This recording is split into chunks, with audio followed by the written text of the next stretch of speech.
Welcome, welcome, welcome everybody to another edition of Hot Program. I am your host with the most, all the way from the East Coast. And as always, folks, I am in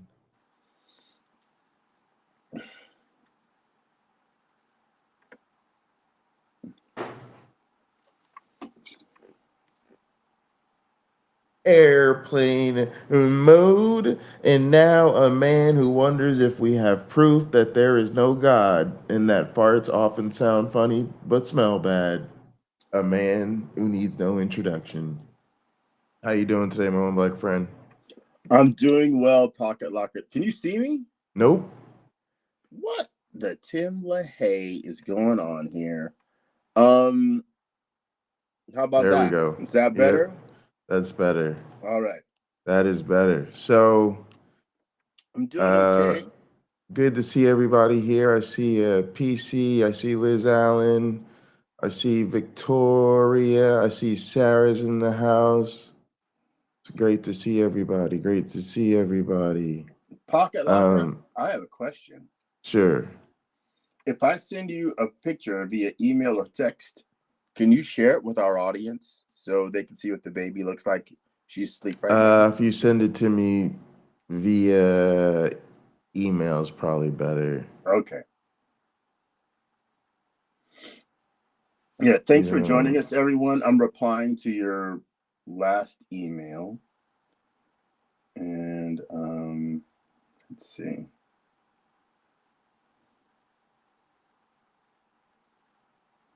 All right. So she was born the 26th of September. And for the purposes of Hot Program, since I am my one black friend, we can call her my little friend. And so you can all say hello to my little friend. And oh, believe me, I've had that one in the chamber for months. I've been waiting to say that for months. She's asleep right now. And there are times, if you are a parent, thank you, Triceratops. There are times when you're a parent that you realize this kid has more control than I thought they would. And I go back to something our own Pocket Locker said to me. Parents don't often have the hold on their children that they think they do. Now, that stuck with me. Beautiful. I told you that was powerful when you said it, and it stuck with me throughout the pregnancy because my wife would say, "Oh, you can talk to the baby and they can hear you," and I thought, I think that's hogwash. Right. The doctor said it's true. You know, the OBGYN said it's true. The nurses said it's true, and I'm looking at them going, hogwash. When this child was in the womb, pretty much zero response from me. That's my girl right there. Pretty much zero response when I would speak. When she was born, pretty much zero response. I mean, this is fresh out the womb.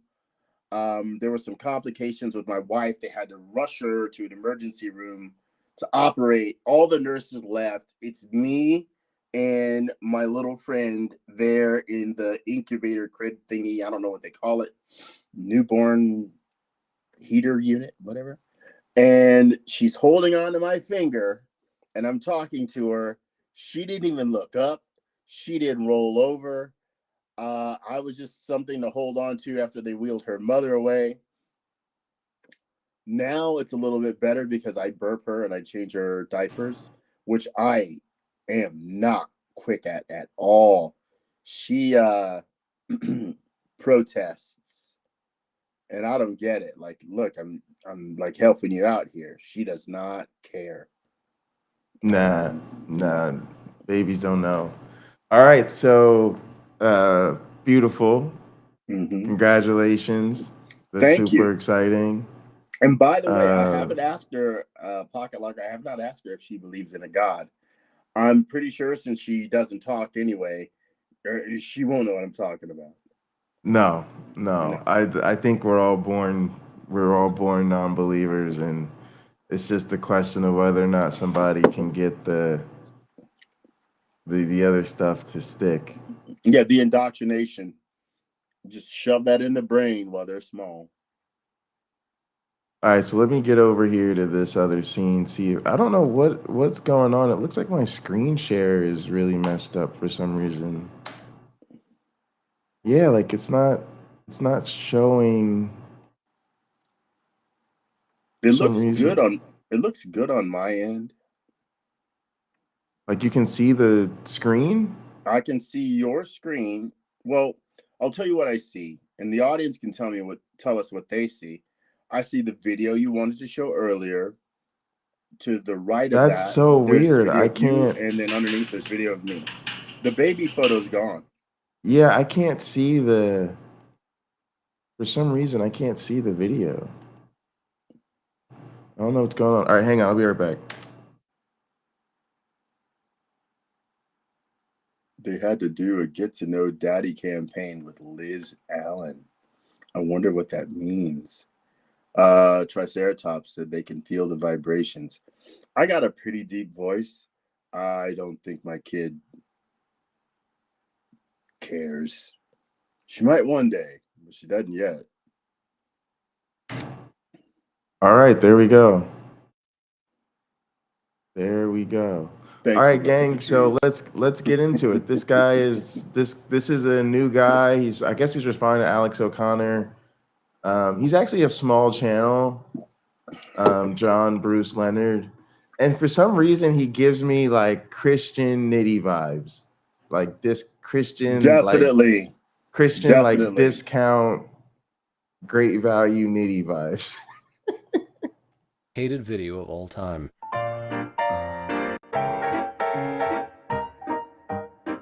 That's the kind of momentum a man would be a fool not to run with. So, I'm here to talk about atheism. Again, Hey, only this time, rather than offering an apologetic defense of Christianity from the charges of atheism, I want to make a video indicating some of the reasons that I am not an atheist. And still further, why I believe that atheism is inadequate as a worldview. And yes, friends, despite many of the very strong statements to the contrary in the comments to my last video, atheism is a worldview. More on that to come. What follows is meant to be a general critique of atheism from the point of view of theism, broadly understood. It is not meant on the whole to support any specific theistic position or any specific religion, though I think some of the points that I'm going to make will suggest differences or hierarchies between the various religions or spiritual ideas. Here, I always have a bit of issue with this stuff. Like, first off, let members of the club define the club. I don't know how Christians don't get this. How many times they need to be told atheism isn't a worldview. It's not a worldview. No. And then they just always come back with but it is. And this is why it's like even and people should see this because I mean this sincerely. Guys like this are assholes. Sometimes we have to be able to look past a person's friendly disposition and nice demeanor and be like, hey dude, it's like a really disingenuous thing for you to do, for people to keep telling you this isn't a worldview and for you to insist that it is. Also, brother man, don't nobody care about general theism. I also feel it's kind of a cowardly move for a Christian with a cross hanging around your neck to tell me, oh, well, I'm going to defend theism, not any particular, like, no. Yeah, be specific. Yeah, bring on the Jesus.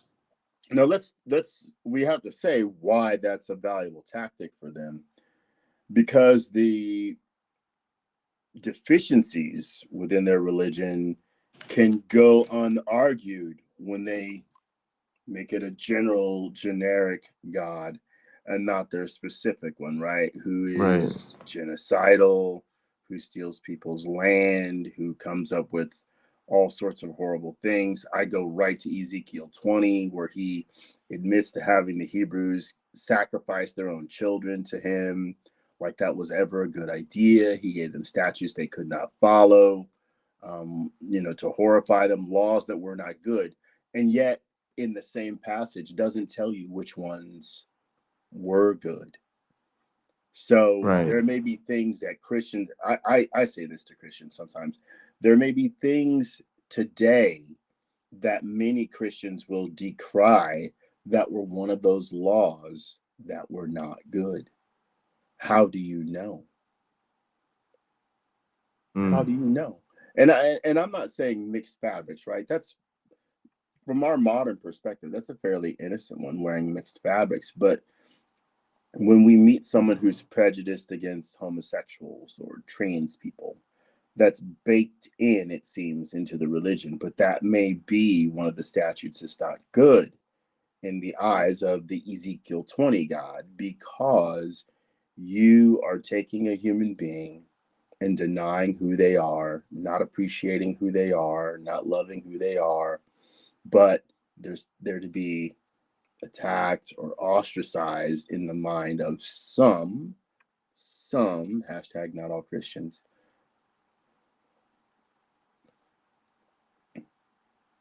Yeah. All right. Let's get it. Hang on. There we go. Simply to indicate a few of the places where I believe that atheism and the atheistic approach to the world is inferior to the theistic. Needless to say, I intend none of this as knockdown foolproof proof, though I believe that cumulatively it is at least strongly suggestive. I'll come back to that at the end of this video. Now, I'd like to begin with a statement by one of the commentators from my last video. This commentator posed some really excellent questions, and he ended his comments with an observation. He observed that one of the points of possible common ground from which both atheists and theists can commence in their conversations on the question of theism versus atheism might be empiricism, the empirical. To read his comments directly, at the end of your video, you offer an olive branch in peace, and I take you at your word, and I fully agree. I don't know what a bridge would look like, but I think part of it would be empiricism. While acknowledging that any of our senses may fail at times to report accurately, most of the rest of us will have our senses functioning well enough to report accurately. So where do we go from there? Maybe look at what those accurate observations lead us to predict about the world and the cosmos around us, and then settle on what goals we have. But now we're talking politics. Now, I happen to agree with him, but at the same time I also happen to believe that empiricism in particular is perhaps one of the bitterest bones of contention between us. See, there's what I would call a kind of empirical divide between atheists and theists, which renders our conversations with one another, our dialogue, that much spinier and more difficult. Theists are very often theists, though of course not always, precisely on account of experiences that they have had. Experiences which they believe cannot be explained, or cannot be explained adequately, by atheism. These experiences are either not accessible to the atheist, or they are explained away by the atheist in a way which seems to deny their essence. Namely as illusion, hallucination, misinterpretation, brain fever. So it seems to me that one of the most pressing points of dispute between atheists and theists is precisely how we understand the empirical. What we take to be actual empirical evidence for any given claim, and how we assess this empirical evidence, on what grounds, and by what light. And I can use this as a segue into what seems to me to be one of the first and most telling of atheism's failures in its attempt to understand the world. All right, so let's deal with this point, because it's frustrating, but again, it kind of supports my claim that we have irreconcilable differences. Because first off, he's kind of misrepresenting the issue. Like, when this man talked about, what he's basically saying is, if you want to really have some common ground, we have to, as adults, be able to sit down at the table together and figure out what is the reality we live in, what is the common set of facts that we have. And so you can say, oh, I have personal experiences, I have Jesus in my heart, I have revelation from the Holy Spirit. Those are experiences to me. That is a misrepresentation of what empiricism is. Because even if I grant those as quote unquote empirical experiences, which nobody really would, let's just be very, very clear. Nobody really is having the grown folk conversation. They know when we talk about empiricism, we're really more or less talking about science. We're really more or less suggesting we have to use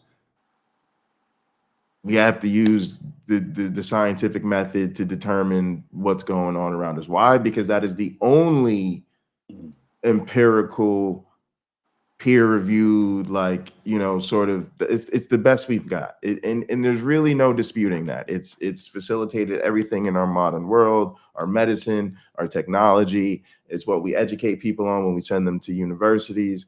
And so we know that a full matured empirical worldview understands that revelation doesn't really cut it, personal experience doesn't really cut it, Jesus helped me find my keys doesn't really cut it, and Christians can't legitimately bring their baggage essentially into the conversation when those things are discounted. And so he's basically telling you straight up, yeah, empiricism should be the basis of our common ground together, but as religious folks, we can't really do that. And that's, for a lot of people, I think if we're really honest about what he's saying, okay, then we really ain't gonna be able to work this out. I forgive me for trying to couch things in the world of being a new parent, but it kind of helps. It's all good. Hey, Katina. Oh, hi, Katina. My daughter was born a week and a half ago. A baby's eyes typically don't develop to where they have crisp vision for up to a year. In our bedroom, she's been staying in there. We have her crib all the way on one end of the room. Opposite is a closet with floor to ceiling mirror doors. In front of that is a rocking chair. I will take her from her crib, which I think she can kind of tell what it is. Here's where I sleep. It's in this area. I think she has some spatial idea of what it is. If I do this with my finger, she'll follow it. So I sit in the rocking chair and I'll try to burp her over my shoulder. And she will stare in that mirror. When I bring her down and cradle her in my arms, she will turn around and look in the mirror. And she does this every day. And I finally said to her last night, I said, okay, if you can see really well what's going on is this is a mirror. It reflects whatever's in front of it. So if you think you just came from what you see in the mirror, you're kind of right. But it's not the real place. It's the reflection of it. Okay, so where you were is over there in the crib. If we kept walking that way, we wouldn't return to the crib. I think what this guy wants, he wants his reasoning to exist in both places, right? Yep. True, he wants it to be true, and yet he wants it to stand for something it doesn't. It doesn't, his worldview through his faith does not reflect the way the universe came into being. Yes, it doesn't. And in reality, it's hostile to it, right? Because I it renders the stories untrue. It renders a lot of its claims to moral high ground to be silly, right? It's if they can't have that, if they can't have their cake and eat it too, then they really don't have much. But to me, that is where a lot of us have to push back on them, because we let them have their cake and eat it too. And it really isn't equitable to the rest of us. Like for us being in reality, granting that empirical basis of finding common ground comes at a cost. It means we have to shed ideas that are not good. It means we have to admit the limits of our experience and recognize that that's not sufficient evidence to be convincing to other people. And ultimately, a lot of us had to let go of our religion. And so I don't feel bad for these grown people who it's like, look, man, you can hang with us or you can hang with them, but you might have a hard time doing both. And it's not my responsibility to make you feel like you can reconcile these things, because I wasn't able to, and most people aren't able to. So maybe think about that. Let's let him get to some of these other questions. Sure. Atheism Cheers, cannot gang. explain the existence of the very matrix in which our experience takes place. Atheism cannot explain the existence of human consciousness. Many atheists seem to want to outright deny the existence of our interior world as such. Materialistic atheism really seems to me hopelessly self-contradictory in this regard. It attempts to produce a coherent materialistic account of the world through a faculty which is experientially non-material. Now, other kinds of atheism, which maintain some room for other kinds of Hang on, sorry, I'm forces still or getting. phenomena. I just got a teleprompter, and I'm still getting used to everything. But go ahead. Well, he's giving atheism all these tasks that it has accomplished or is trying to, but it simply is not. It's someone saying, I don't accept the God claims that I've been presented with. There's no data being submitted or theory being submitted of how the world began, how the universe began, Right. what consciousness is, what the grass growing in my front yard is. It doesn't talk about my trees. That was for you, look at the trees. It doesn't talk about a triceratops or a crystal. There's no commentary there. It's one thing. It's about as condensed of a statement as possible. It's not a worldview. It doesn't tell me how I should care for washing my car, right? It doesn't tell me how I should treat other people. It doesn't tell me how I should interact with my world. How do I care for my environment? What do I do if I'm sad? Should I or should I not do A, B, C, or D? There's no commentary there. But he has to make an atheism that doesn't exist. Right. So his video is more than a few seconds long. I suppose that's what he's doing. But that's truly unfair. In a way, if atheism is to be presented as an argument, let's say I'm talking to a Christian on an airplane next month around Thanksgiving when I go to Texas, and that person says, well, from atheism says the universe was created by an explosion, the Big Bang. Like, no, it doesn't. That's some very educated scientists looked at the data they had, and that's the explanation they came up with. And the same may have happened several thousand years ago when some priests in the Middle East looked at the data they had and said, well, clearly this is the work of a God, but how did he do it? And then they put the story together in a way that was meaningful to their culture in their time. Yeah. Although I tend not to give them credit for even like a rudimentary empiricism. I don't think they base those stories on any sort of evidence. I think they literally just made up stories. I think there's parts of it where they tried, like the earth is set on pillars, the earth cannot be moved. They're trying, most of it, Pocket Locker, I'll agree, it's priestcraft.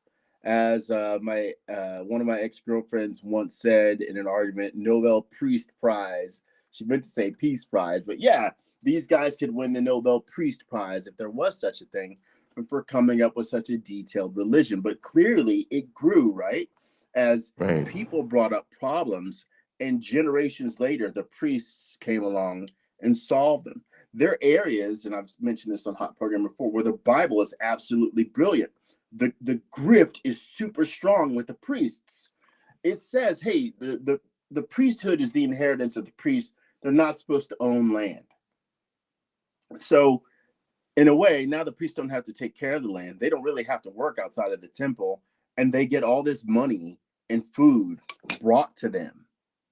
They're the ones who are supposed to have essentially the most luxurious life possible. And they can take that money and buy things in other places, right? Other countries or what have you, and really own a lot. But to their patrons, it doesn't look like it. They're like, look at the humble life of a priest. They're out of themselves. They take care of the temple. They look after us. They make sure God hears our prayers. They offer sacrifices on our behalf, that sort of thing. And it all looks like it just runs so smoothly.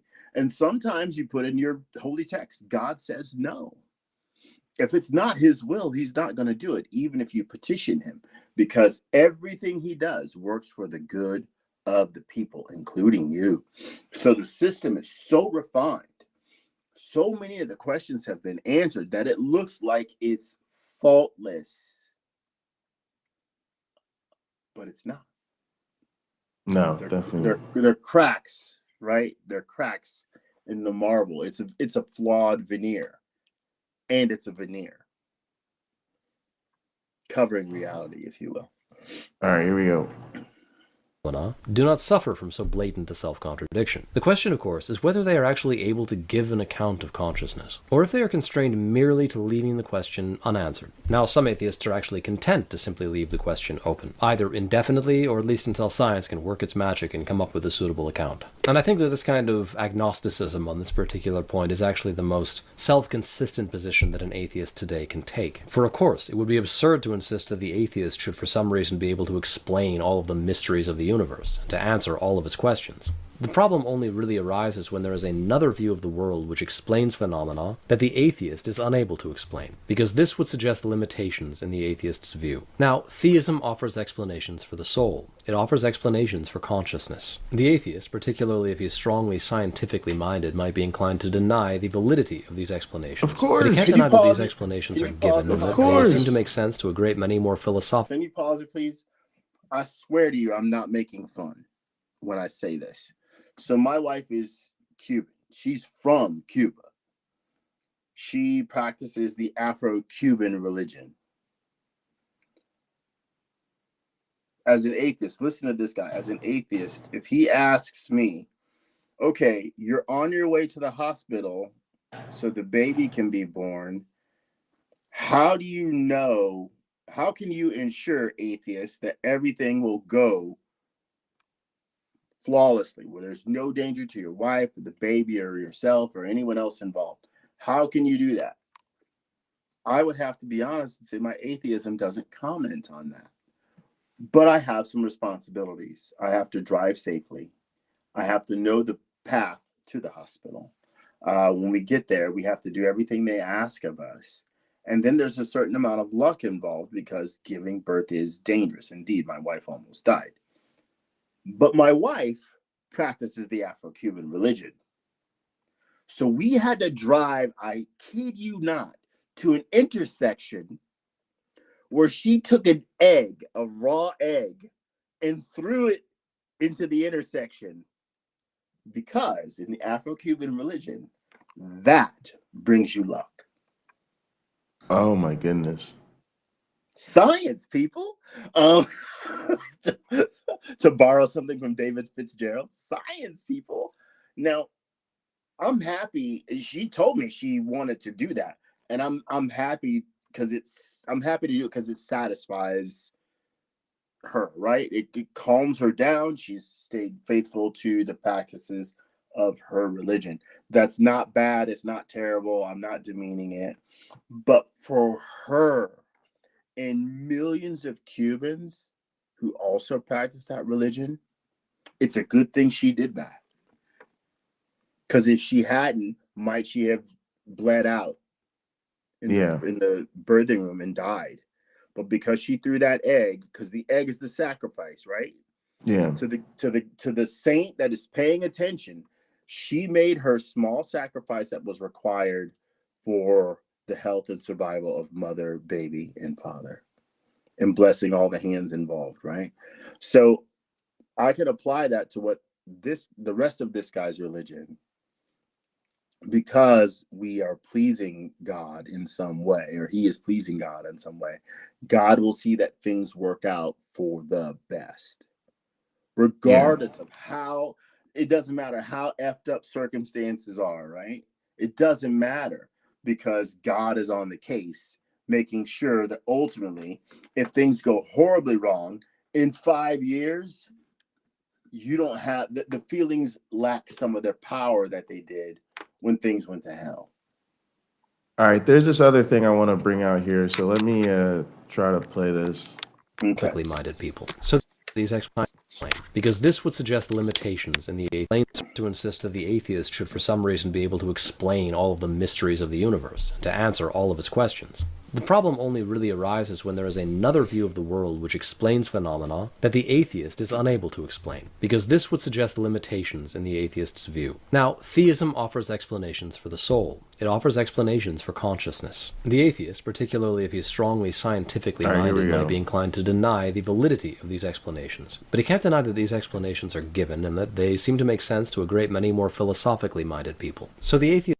All right, so this is a thing that I want to really nail down, and it's why I like to say things like philosophy is bullshit. It's why I'm sick of philosophy bros. But to be more specific, what's really happening is people misrepresent philosophy, and they do so strictly so that they can get themselves into a space where we're no longer constrained by empiricism, so that they can say, oh well, if you're scientifically minded, this doesn't make sense to you, but it makes a lot of sense to people who are philosophically minded. And it's why so many apologists and religious folks retreat to philosophy. And as a science educator, I think it's actually quite pernicious. It's basically them getting beat down scientifically, them realizing, holy shit, empiricism not only doesn't agree with us, it sort of calls our bluff and reveals that we're kind of sitting on some bullshit.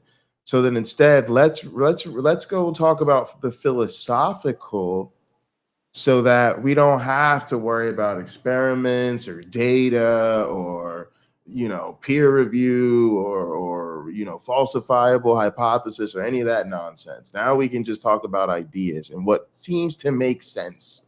And it's really pernicious. And to be more accurate than saying that philosophy is bullshit, what's really going on is they have not recognized that the scientific method is itself a maturation of our philosophy. Before they were called scientists or biologists or whatever the specialty might be called today, they were called natural philosophers. And so the ideas of, hey, we should have peer review, hey, we should have falsifiable hypothesis, hey, personal experience really isn't going to cut it. These things were us making steps forward philosophically. Yeah. And so it's not really a scientific mindset versus a philosophical mindset. It's more like a scientific mindset. And if you're matured in your philosophy, you understand that philosophically, science is the best thing we've ever produced philosophically, right? And so it kind of irritates me that people do this, and I do think it's a bit cowardly. Well, again, he's making the best case for him and the worst case for atheism. And that's because I don't know that he realizes that his arguments aren't as strong as he wants them to be.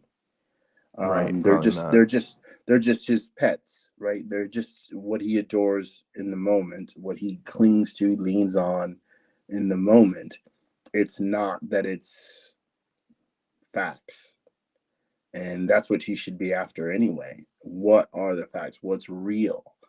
Not what's comforting. But many religious people will switch a religion, the ones that do switch, because they find another one either more challenging, so it makes them uncomfortable, and they want to be more self-disciplined, more enlightened, or something of that nature, or they want to be more comfortable. The problem is, I think it's the comfort thing. They want to be comfortable. They've predetermined what makes them comfortable, and now they want to argue from that comfortable position in a way that makes them look good. There's really an aesthetics to this. It's I hate to say it, it's the guy at the party who doesn't quite understand the difference between sounding smart and being smart. Yeah, and, sophistry.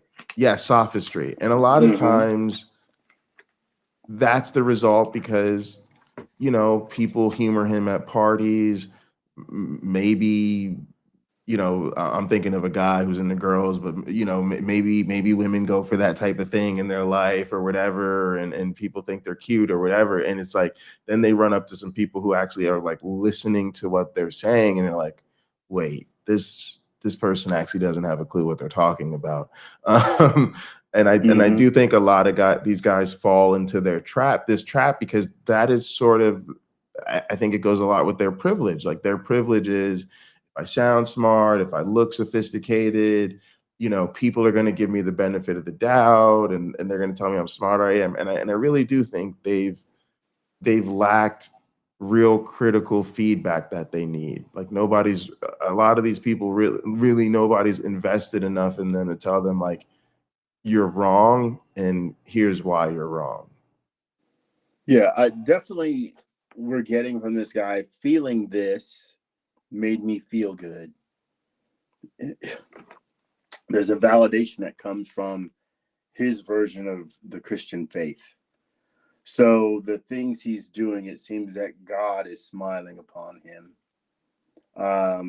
And that's enough. That's enough to keep it all going. And eventually, if there's enough of that, it becomes real in his mind, regardless of how flawed that opinion is. The process looks like it worked. Yeah, they're like pro wrestling fans. It's real to me, damn it. Okay, a personal story. My brother Rick told me, me and my little brother William, when we must have been like, I think I was like 10 or 11 years old. Faithfully watched the WWF before it was WWE. Loved Hulk Hogan. We watched old, like, cheap wrestling with Dick the Bruiser and Junkyard Dog and Tim the Golden Lion, all this. And we would love to tune in for that stuff. He says that pro wrestling is fake. No, it's not, Rick. And we went on and on and on about why it's real. The WWF came to Fort Wayne, Indiana, and he made sure that we got really good seats. Seats that were so good that if it was fake, we would see the fakery. And we did. There's a slap. And we look at each other. He didn't even hit that guy. And yet there was a reaction as if he did. So imagine if you have your two subjects here, you're in the crowd over here. To you, it looks like he hit him. To these people over there, it looks like he hit him. But to the people on the sides, if depending on your angle, you see he clearly didn't. Some would say, well, it must have been the mighty wind from merely his hand swinging by that caused the reaction. Some people will make that up. But for my little brother and I, and probably a few thousand more people, the illusion was broken. So it had to be about something else at that point, right? It had to be about the energy from the crowd, the drama of the storylines that pro wrestlers tend to have that make it worth coming back to, even when you know it's not true, even when you know they're pulling the wool over your eyes. So for the rest of the evening, I didn't enjoy anything else that happened. But I'm gonna give you.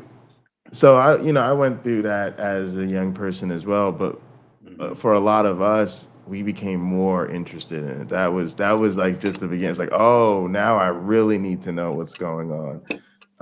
But the difference is, even as a 38-year-old grown man, I still have people telling me pro wrestling is fake, as though I don't know that. Like, it's insane to me. But now, no one will tell these religious people, yo, that's fake. You know that's fake, right? Like you know virgins don't get pregnant and snakes don't talk, and The Earth is billions of years old. We don't do that. We don't do that. We give them, for some reason, we give them a courtesy we would never give to pro wrestling fans. Okay, James Apperson gives us this thought. Like porn, when someone can't afford to pay the rent, you know it's an act, but it's still great to watch. Yeah. So I think of Trump supporters in this stream that when they are challenged by like a group like the Good Liars or Walter Masterson, the Good Liars and Walter Masterson will often prank or troll or interview Trump supporters to expose their hypocrisy. If Joe Biden does whatever the act is, right? If Joe Biden pulls out of Afghanistan and some U.S. soldiers die, it's awful. But if those people are told that Trump set 5,000 Taliban soldiers free, and it's likely they're responsible, some of those people are responsible for the deaths, oh, that's fine. Biden honored Trump's deal with the Taliban. Oh, that's fine. They excuse their guy, totally letting him off the hook for any potential wrongdoing. He cheated on his wives. Oh, well, he's a stud. Is he? Does that make him a better man? Well, evidently, in some people's mind, it does. Even women, right? Even women who wouldn't want their husband to be unfaithful. It's okay if he did that. He's Donald Trump, right?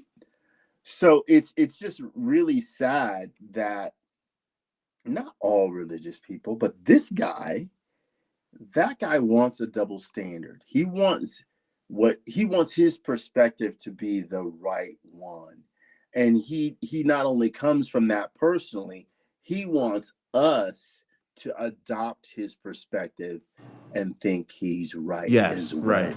And go ahead. He's evangelizing, but he's more concerned with that. He's more concerned with that than if he is actually right. This is the thing that's, the thing of he's more concerned about convincing us to go along with him than he is to make sure for his own sake that he's not being misled. Yeah, he's convinced himself already. That work is done. Yeah. Now it's, how do I convince other people of the same thing? Yeah. Because there's he's not like, what was it? There's some young woman, a lot of atheists have done videos about her where she had an OnlyFans page, but now she's like super duper Christian. I don't know how in the heck she figured she could make more money from being a Christian than OnlyFans. But whatever, maybe she did. And there are people that... Nah, I think she did, yeah. Yeah, there are people that will. Yeah, and also they don't have to take their clothes off. All right, let's let him go because we got a lot to get through. Okay.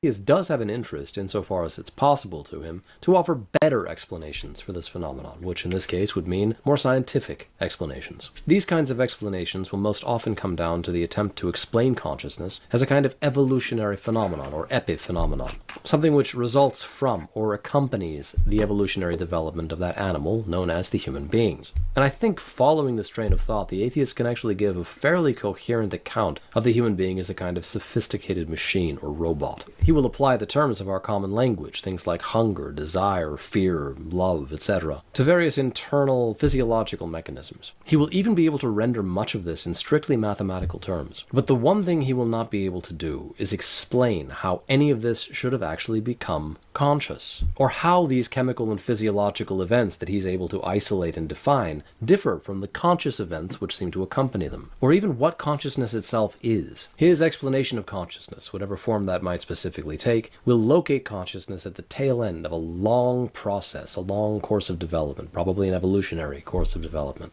Consciousness, by this view, is an issuing forth from the lesser, the more basic, and the more primitive, to the more complex and sophisticated.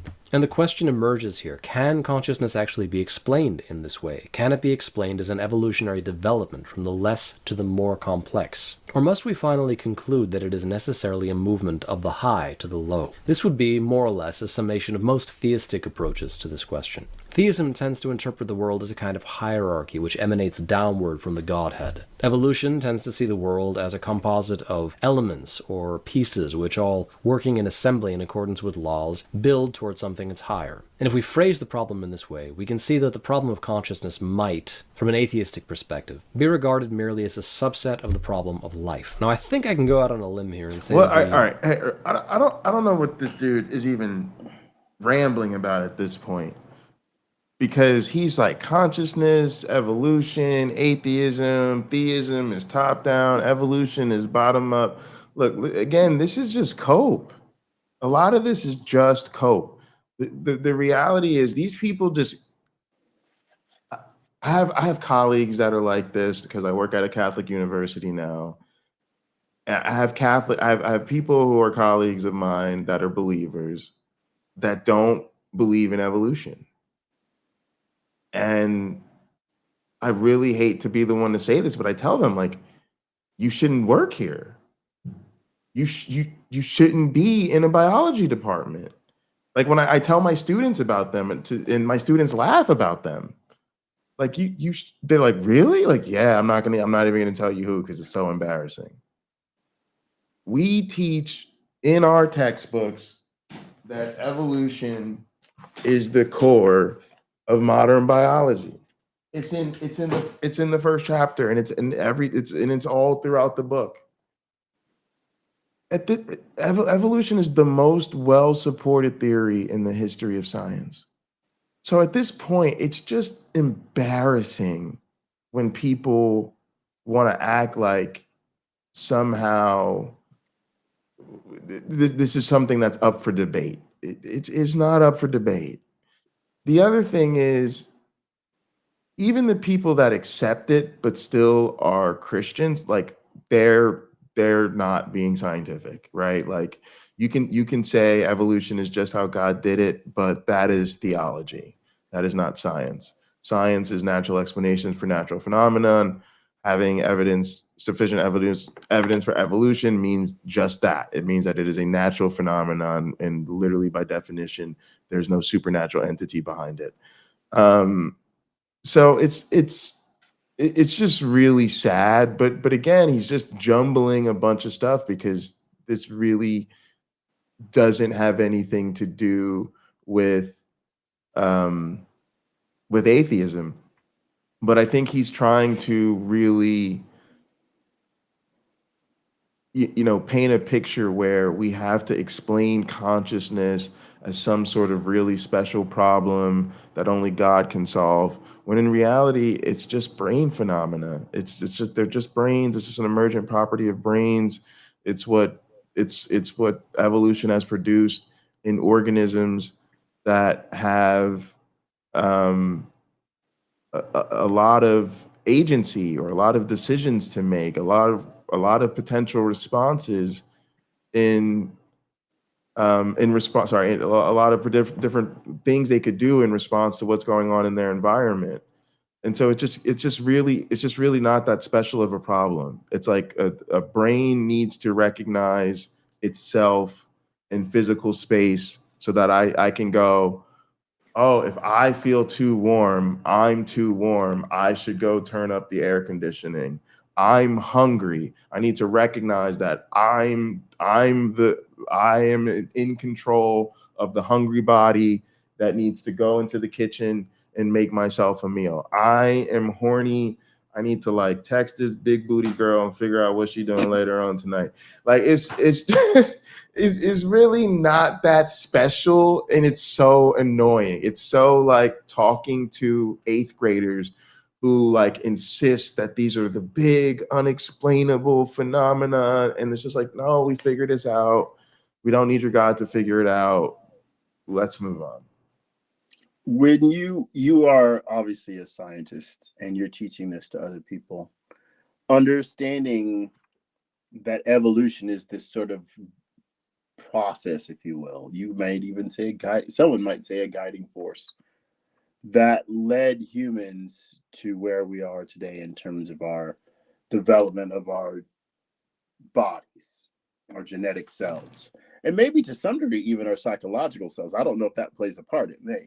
You can tell me. But now that we've arrived here, what's in that book that you have there, which I haven't read and don't know the title of, is likely a bunch of answers to the question, how? Like when you're talking to a little kid and they ask you a general question. This is how the conversation gets deep. They'll ask some general question and you answer, and they go, why? And then you explain that. Then the next question out of them is, why? And they're digging. They're really, as best as their young minds can, trying to understand something. Where we are with science today is we keep asking that why, because it is so exciting to look for the answers. It's so exciting to find the real answers, or, well, we don't have another answer yet. We haven't arrived there, but we're on our way because someone asked why, and we took the tools we developed and we started looking for the why. Here's all the exciting information we've accumulated that may help us get to the answer for that why. But if it's just God created it, yeah, we don't need to look anymore. We don't need to look anymore. Plus, the sad thing is when a person truly challenges the God concept and finds it wanting, right? It's insufficient to explain reality, or the God is particularly irrational, like Yahweh in the Bible. There might be a more irrational God. I don't know about that. I just know about that one in the Bible. Not too swift, in my opinion. Well, now that fails, what are the real answers to why? What are the real answers to how? The process of finding those answers out takes us into biology, astronomy, psychology, all these other fields, right? And if a person wants to really know, they must first come to the realization you will never know it all. So have fun in your search. It may not be fulfilling, but it might be really fun sometimes. It might be frustrating sometimes. The same stuff religious people get, right? It's fun sometimes. It's frustrating sometimes. You're going to have a dissimilar experience with some of the same experiences in it, with some of the same emotions in it. And that's okay. It's okay if God isn't the answer for everything. In fact, you might find some relief knowing that the universe seems to be rather indifferent. You know, nobody's playing favorites here.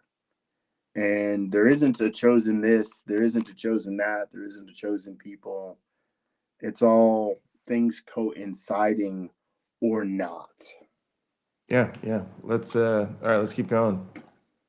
Overwhelming majority of atheists today will attempt to explain life as the consequence of various evolutionary mechanisms, evolutionary courses of development. Only valid explanation we've there might ever be come some up with. holdouts here and there, probably some interesting cases that I'd enjoy talking to. So if you're out there, write me down in the comments. But most atheists, I think, are happy to subscribe to the evolutionary scientific explanation for the variety of living beings that we find around us today. Now, the power of the evolutionary explanation is that it demands no sudden or great leaps in the origin or the development of life. Life can be explained as a kind of cumulative elaboration of myriad small stages or steps over enormous arcs of time. It's like if you take enough toothpicks and you throw them over the side of a cliff, day in and day out for billions of years, one day they'll make a skyscraper. Alright, it's not like that at all. It's like if you took enough magical toothpicks that wanted to make a skyscraper, toothpicks that contained in themselves the building plans for a skyscraper. So this is all obviously tongue-in-cheek. But it does indicate one of my problems with the evolutionary view. The cumulative addition of countless small steps obscures the fact that beneath each of these steps individually, and certainly underneath all of them globally, is a kind of thrust, a directionality, a tendency, a teleology, which governs not only the actions of living beings, but their very internal order and structure. But see, this is the thing again. Like it's what you don't understand because you've never taken the time to study it. And I get really sick of these people because again, you want to tell us what the problem with the scientific theory that you don't understand is. Mm-hmm. So you need. It's why we tell them you need to go back to school. You need to take Gen Bio 1. And really, you need to do more than that because you really should understand. You should understand Gen Bio. You should understand probably cell and molecular biology with the way these people talk. And you should also then you should probably take like an upper level evolution class because you need to actually understand evolutionary mechanisms and how we calculate these things and how we build phylogenies and all these things. And y'all, I know a lot of y'all sitting out there like, wait, but I never did any of those things. Yeah, but you're not acting like you know better than the entire scientific discipline. Right. You're not out there trying to upset the apple cart.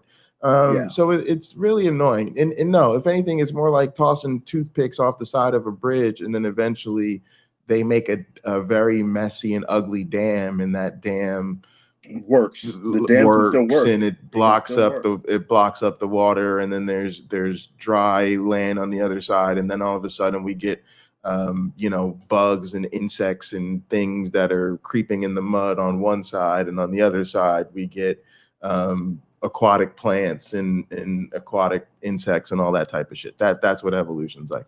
And as far as teleology is concerned, again, it's like kind of from this something that came up in my debate with Michael Behe. Darwin claimed to have a theory that explained the apparent purposiveness of life, and the key word is apparent. And what that is you're in an environment, and over time, organisms that are the best fit to that environment have higher fitness and tend to evolve and produce better progeny. And so that makes it look like they're evolving in a certain direction to get what they quote unquote need to be in that environment. But we know mechanistically need and directionality really have nothing to do with what mutations become available. It has to do with what mutations are selected for.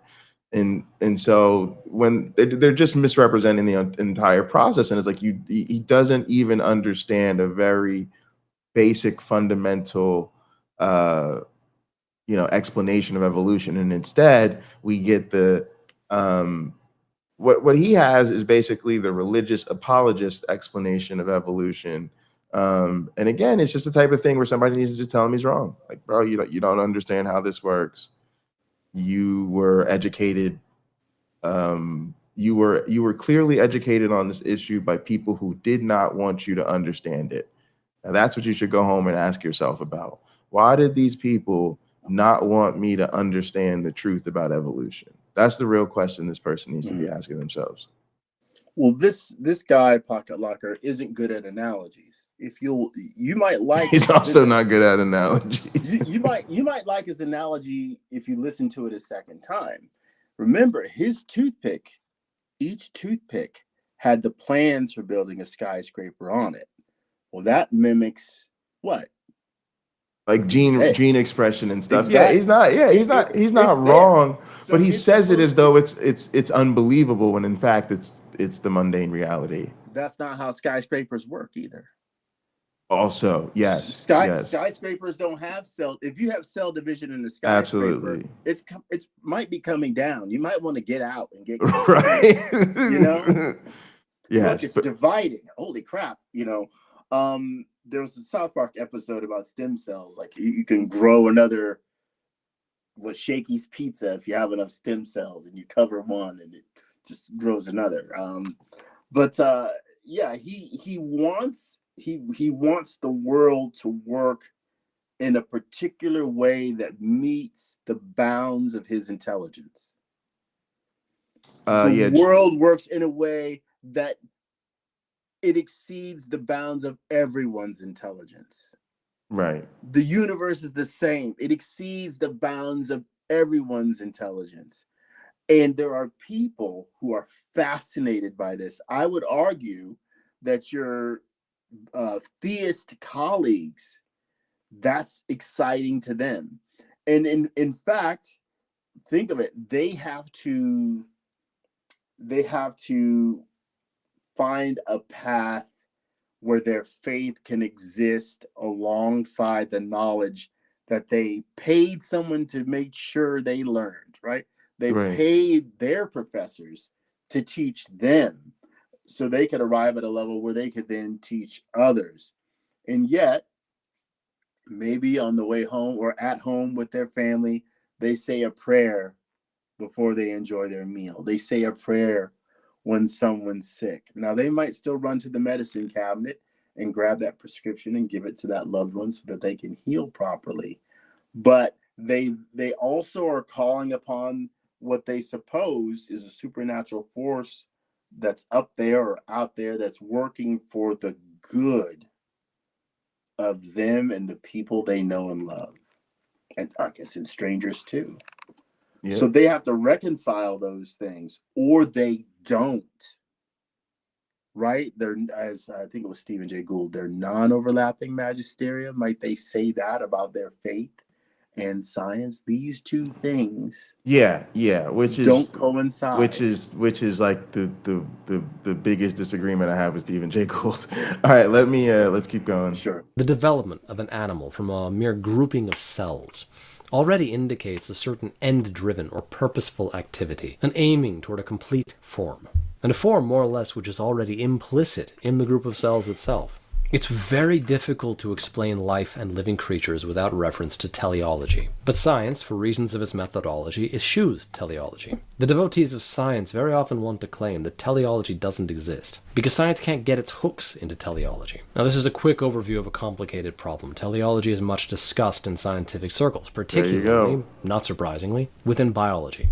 I think it's at least safe to say, however, that there's a kind of bias against teleology in science. There's an unwillingness to refer to purpose or to anything that's end-driven. Again, there's a bias against it because religious people keep misrepresenting what it is and what it has to look like.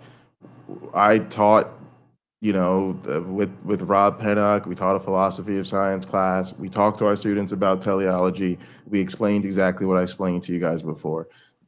We're not opposed to describing the appearance of purposiveness. You just have to understand what it is. It's going to look like, it's really good to fly. So over time, wings get more efficient at producing flight.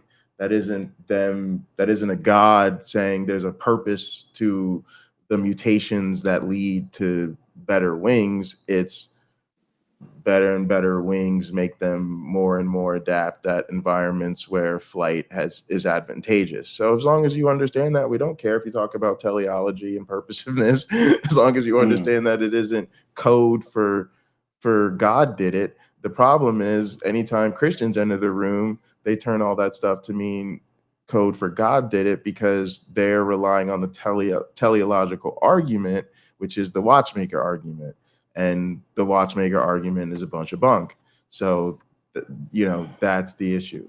Thanks, however, to the... And for the record, the reason I disagree with Stephen Jay Gould's non-overlapping magisterium is because they are overlapping magisterium. They both seek to answer the same questions. They both seek to say, how do we explain the origins of life? How do we explain the origins of species? How do we explain the origin of races? How do we explain the origin of language? How do we explain the origins of humanity? And so those are things that both science and religion, in particular Christianity, seek to explain, and they have mutually exclusive explanations for these things. So not overlapping magisterium was basically wishful thinking on Stephen Jay Gould's part in terms of how he would like to see people think of these things.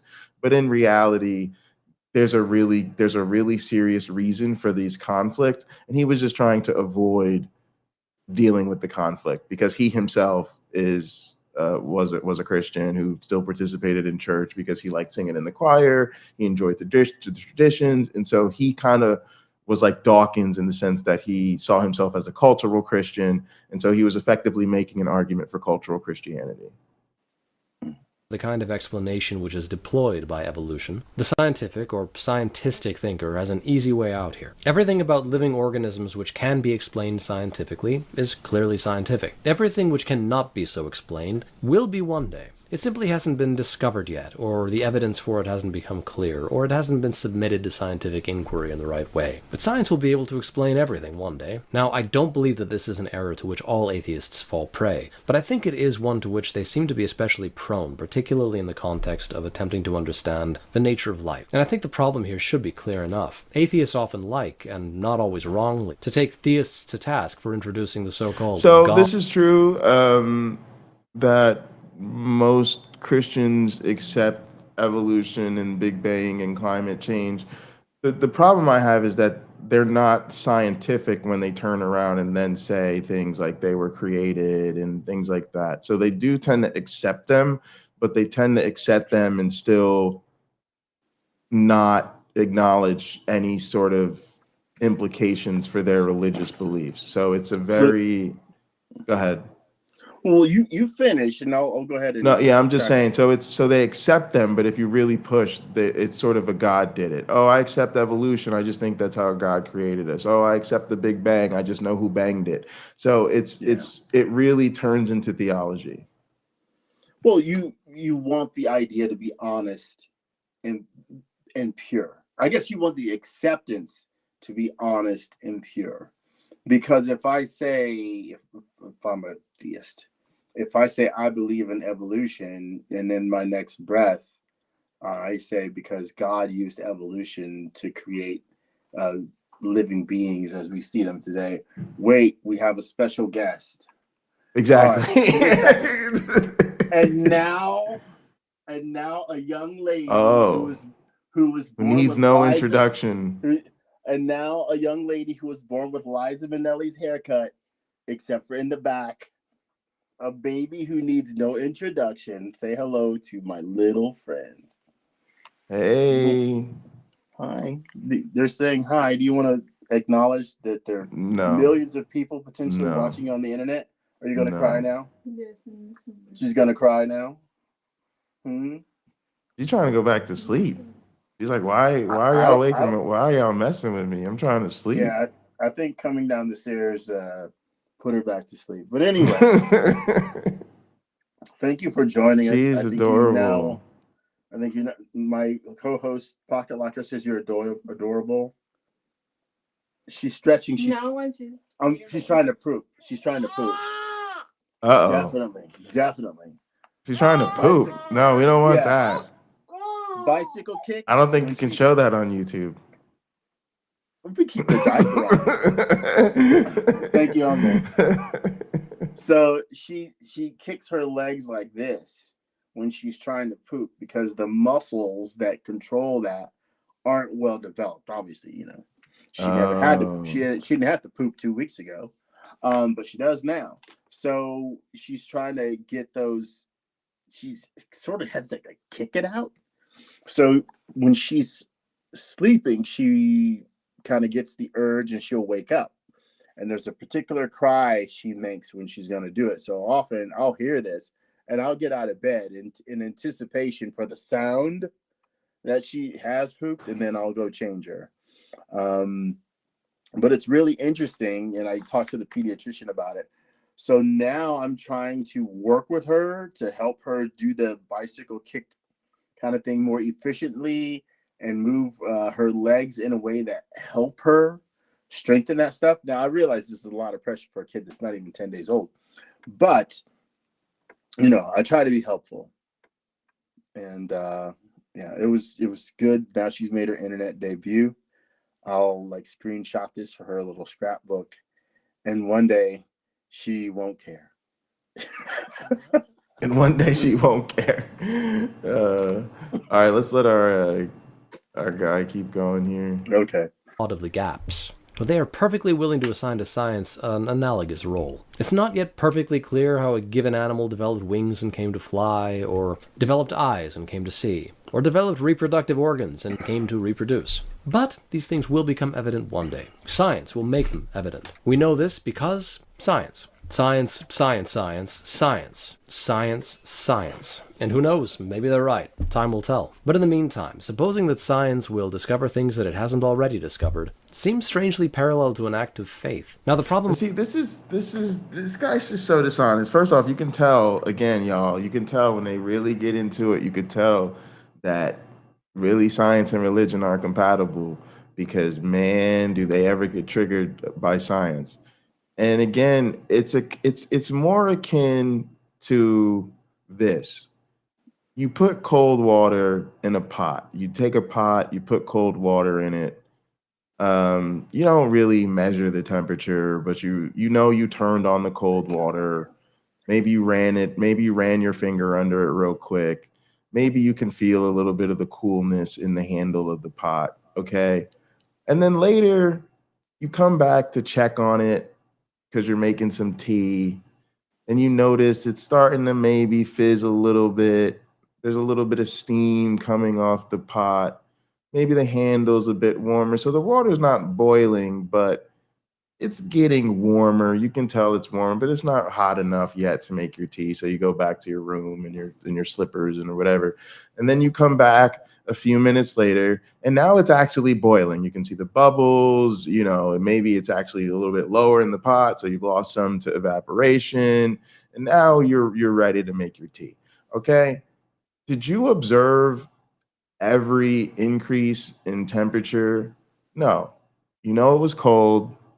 You know it was getting warmer. Now you know it's boiling. That's what we have in evolution. We had simple organisms. We had flightless dinosaurs. They started developing wings. Originally, they used them for thermal regulation to keep their bodies warmer. Eventually, some of them could glide a little bit, but they really weren't good at flight.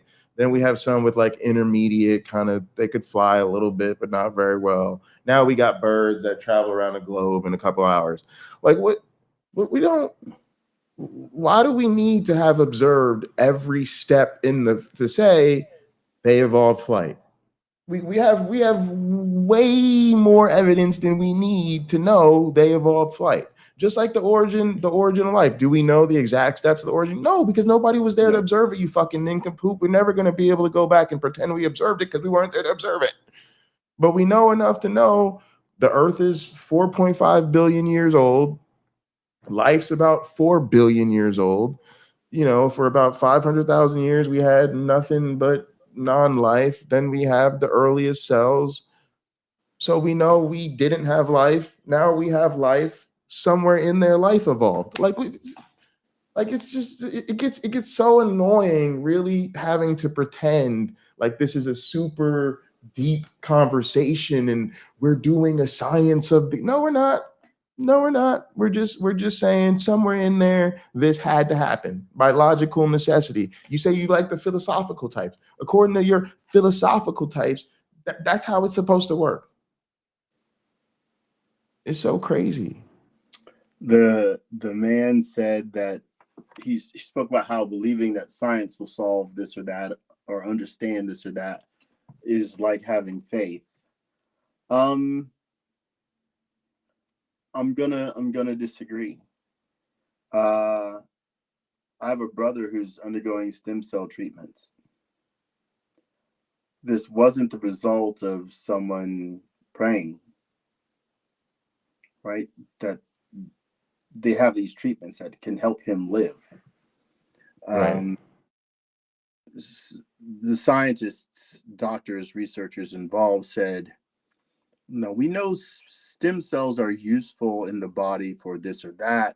We know we can still find them even in adults in certain places. Let's see if we can, let's see what we can do with that. How can we exploit that, knowing that This is true. This is true. This is true. Excuse me. What problems can we use that knowledge to address? Faith is extremely passive. Faith says, okay, I'll pray and ask God for this or that. That doesn't mean that there aren't people who walk right out the door with a plan, and they start enacting their plan, pooling their resources together, and eventually what they prayed for materializes because they worked their butts off to make it happen. There's a big difference, right? I don't care how much faith you have. My mother's an amputee. You can line up every Christian, every Muslim, every Hindu, and so on and so on and so on. You can line them all up. I can give my wife 24 eggs to throw into the intersection. My mother's not growing that limb back. 600 years from now, some scientists that have studied newts might figure out how to get human beings to regrow limbs. But you can't pray that it'll happen, and it'll happen. It is not the case.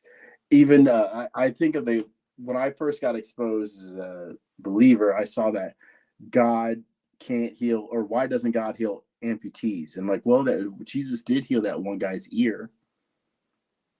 I couldn't think of a second example. And even that wasn't sufficient to the question, right? That's okay. It just freshly fell off. I mean, my mom had a toe come off when she was a kid. They sewed it back on in like the 40s. So we're a long way from the 1940s here in the 2020s. So what this guy, again, that guy's not real good at analogies at all. No, he's not. All right, okay, go ahead. No, go ahead. You finish. Look at the tree, says Trump's ear. No, let's just move on. Let's just move on, because I know life has another aspect to it, and that comes in the strange disparity between living things in the world and inanimate things in the world. The question emerges quite spontaneously. How is it possible that any category of things in the universe might begin to act not only without reference to, but even clearly and directly against the major trends of the universe? So we live in a universe which is governed by entropy, but life is inherently and essentially anti-entropic. It is negentropic. What? Because the first word we came up with to describe an ugly thing wasn't ugly enough. We have to invent an even uglier word to describe the beautiful thing. Oh, modernity. But I digress. Life acts continuously and, as it were, desperately against the entropic forces of the universe. It appears to be a kind of great counter-movement against the way things usually go. And it's presumed by science that this movement emerged spontaneously, as a kind of indirect result of those same forces which it then moved against. This life, according to the going ideas, was entirely unintended, and it built upon itself over time, until finally coming to our own predicament today, where we, as animals, trapped within this kind of weird consciousness which came into being for reasons that we're not really able to explain, have to look back at the whole mess and wonder what in the world happened here. How is it possible that we came to this point? How did we emerge as animals among animals? Are we simply the highest and most sophisticated rung of an evolutionary ladder? Definitely not. Does this really offer us a satisfactory exposition of life as we experience it? Does it reflect our most immediate and lived experience of the world as living and conscious beings? In my view, it doesn't quite cut it. It seems to leave off too much. In my view, it offers simply another example of where the atheist position must overlay extraneous rationales onto human experience. And again, I'm going to keep it real brief, y'all. I'm just going to reiterate. He doesn't understand it. No. He finds something he doesn't understand, an inadequate explanation, simply because he doesn't understand it. As we actually experience it. See, I would argue that the atheist is fundamentally at odds with himself. And I'll come back to this. But first, I want to come to a still deeper problem for the atheist position, the problem of being.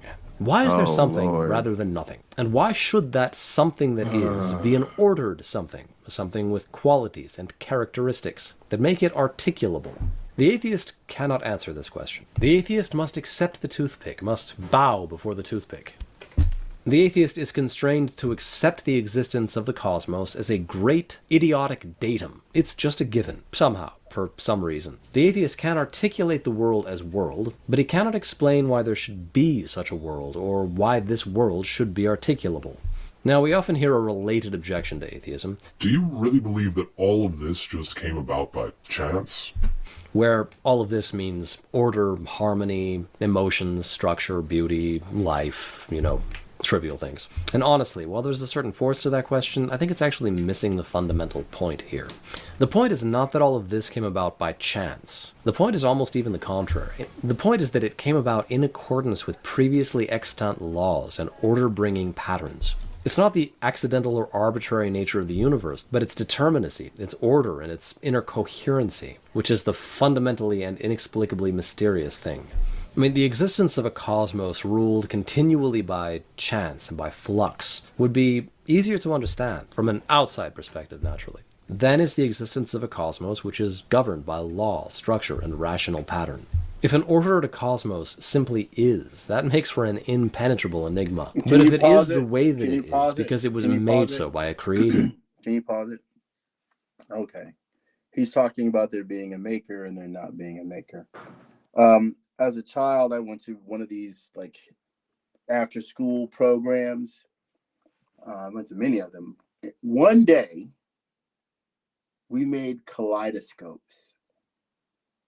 You had to have like a Pringles can, and there was some other supplies they had, but we made kaleidoscopes. It was kind of magical in a way. I could shake my kaleidoscope up. I think most people know what that is.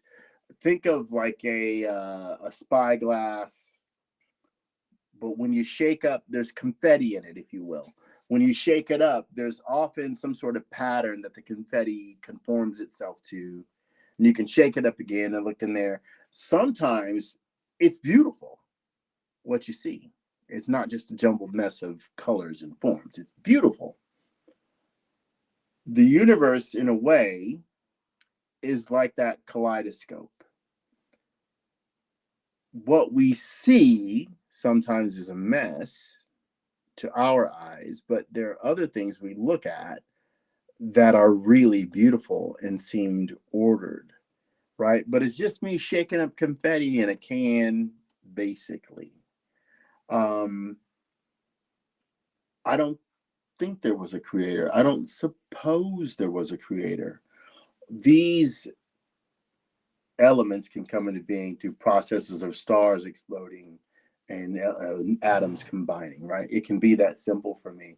I don't need a God that's orchestrating the whole thing. Again, if there is one, based on my own life in the world I live in the history books I've read, that God is terribly sloppy and inefficient.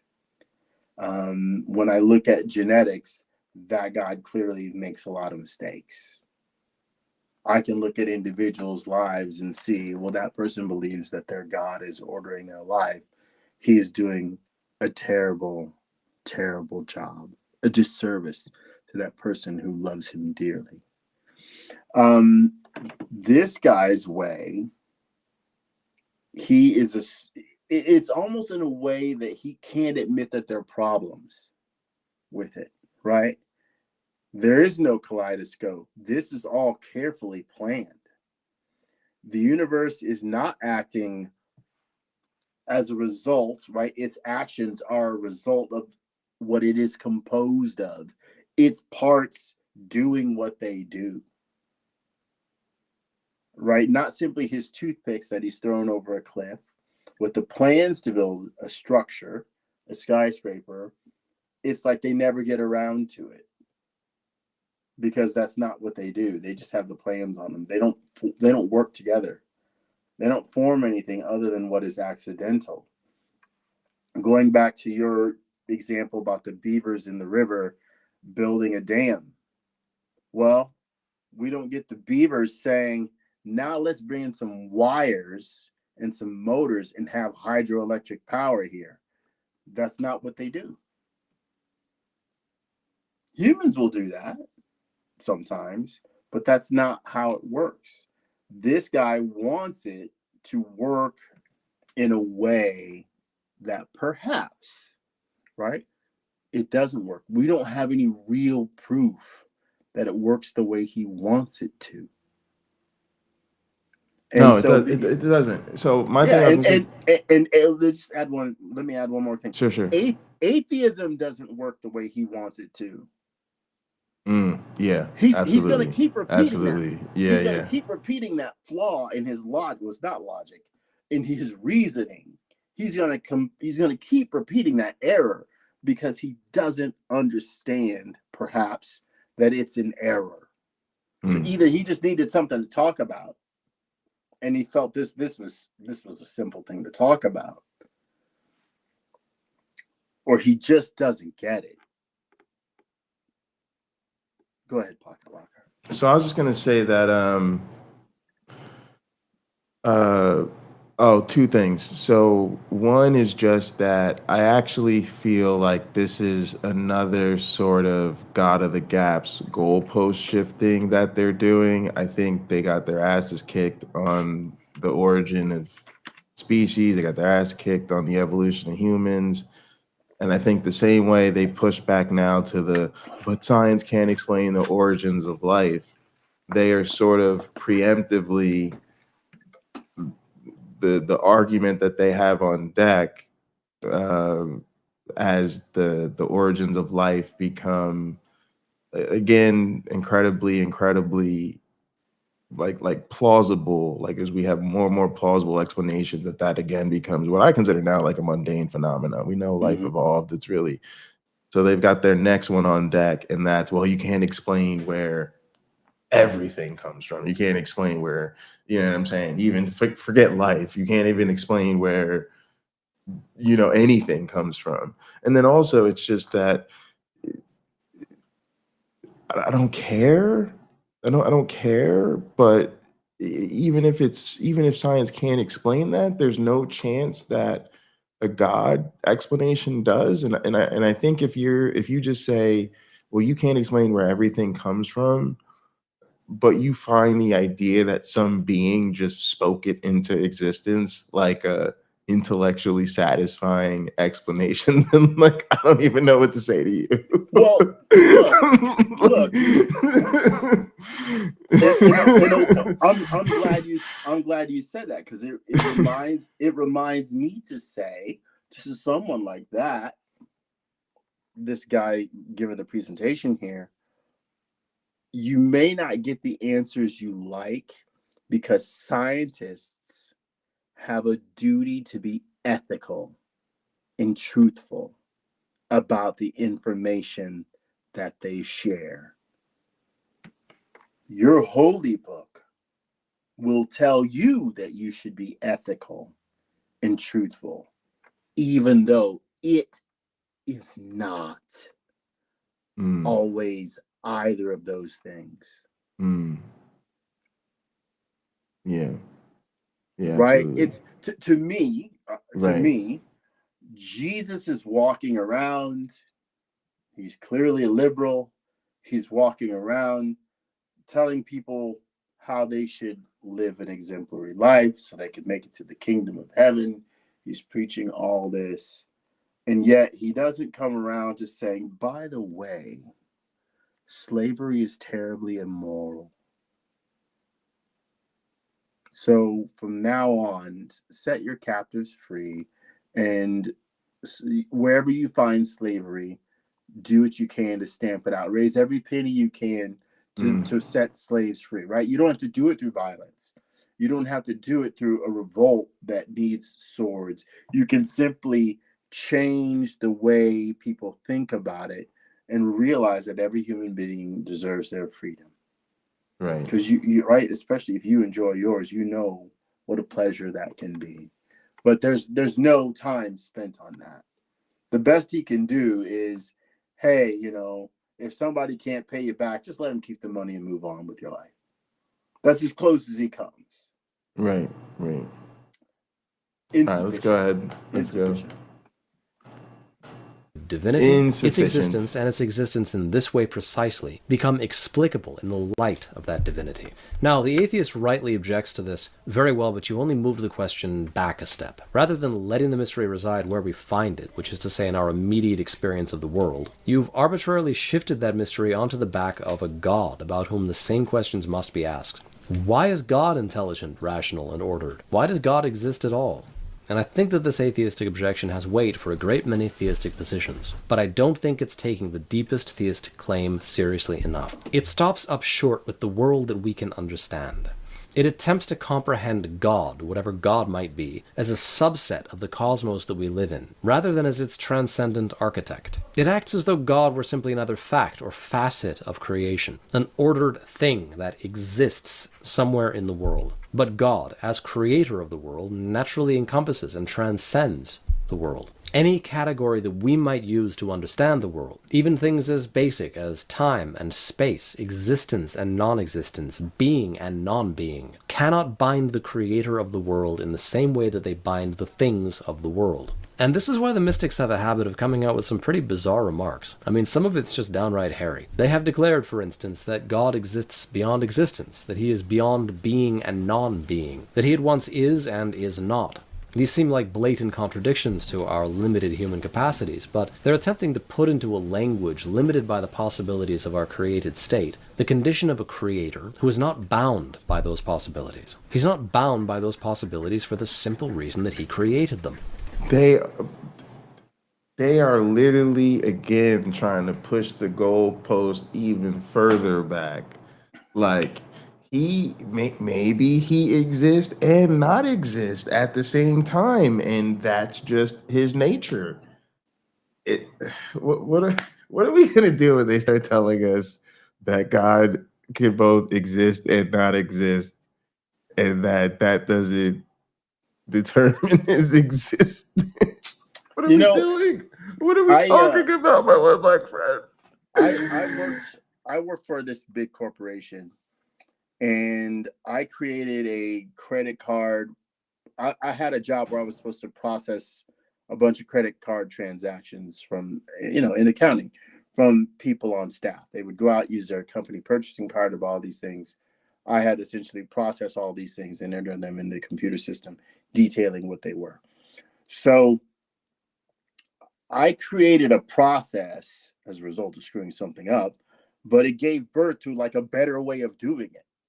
And our boss at the company said, I'm going to have other, things they own, other companies essentially that they own. I'm going to have other ones do this. This is really great. So I created it. You know who still had to follow that system? Me. Right? I spent days developing this, making it foolproof. And yet I had to stick to it. I got it to the point where I'm like, I can't innovate this anymore. It's as good as I can make it with what I know. Other people liked it. Now it's like a big thing. Tons of companies use it. Okay. But when I'm working and I have my employees under me, guess who uses it? They do. I'm not beyond what I created. Yeah, let me I just want to hear that again real quick. Like, that was so weird. What have I... And this is why the mystics have a habit of coming out with some pretty bizarre remarks. I mean, some of it's just downright hairy. They have declared, for instance, that God exists beyond existence, that he is beyond being and non-being, that he had once... He exists beyond existence. He is both being and non-being. That just, to me, that's just a cop out of the whole thing. Oh, let me break it. I can break it down for you, Pocket Locker. As a guy who used to write poetry, I can break it down for you. He is beyond existence, right? Meaning what you and I are able to interpret as real and authentic. He is present there. But where our knowledge ends, that God would continue. right? But what beyond what our minds are able to know, that God is already there, knowing all of that thing. What's the second part that he said? I just think they're just making him unfalsifiable. Is and Well, is that's not. exactly what These it seem is. like he is. It's just downright hairy. They have declared, for instance, that God exists beyond existence, that he is beyond being and non-being, that he at once is and is not. These seem like blatant contradictions to our limited human capacities, but they're attempting to put into a language limited by the possibilities of our created state. Yeah, they're being poetic, and they're rendering God totally unfalsifiable. Yeah, he is and he is not. He exists in the fact that you need him in order to help you understand the world. He is not, because he is not that small. There's a conversation that Bill Moyers had with Joseph Campbell.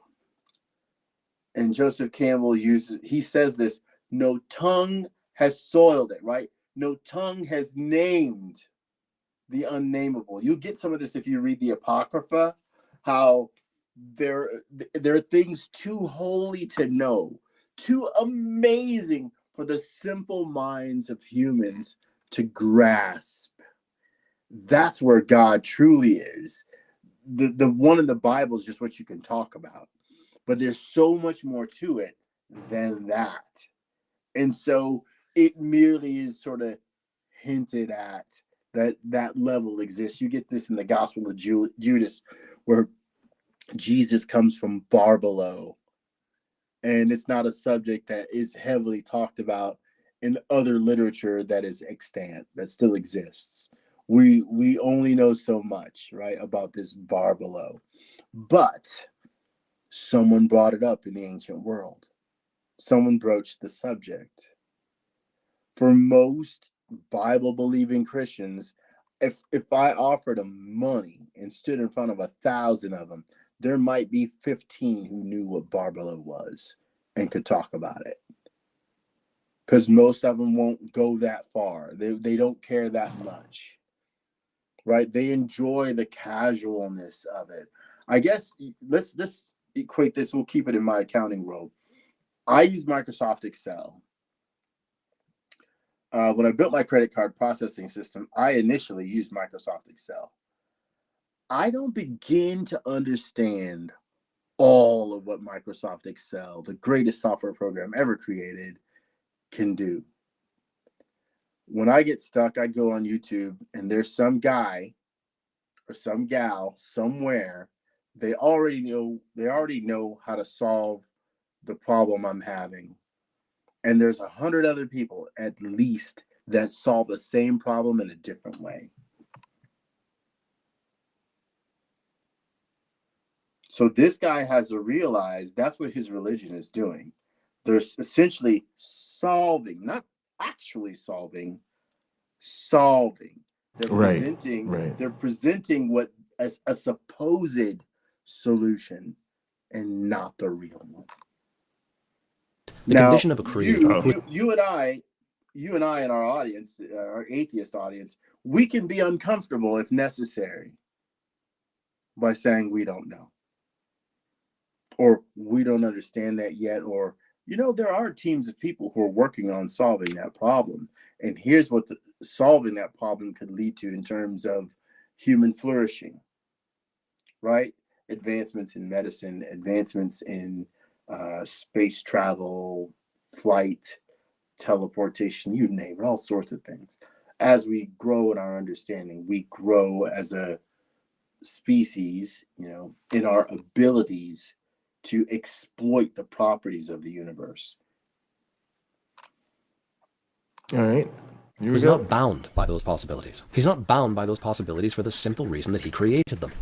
What have I told you? My ducks like theological discussions.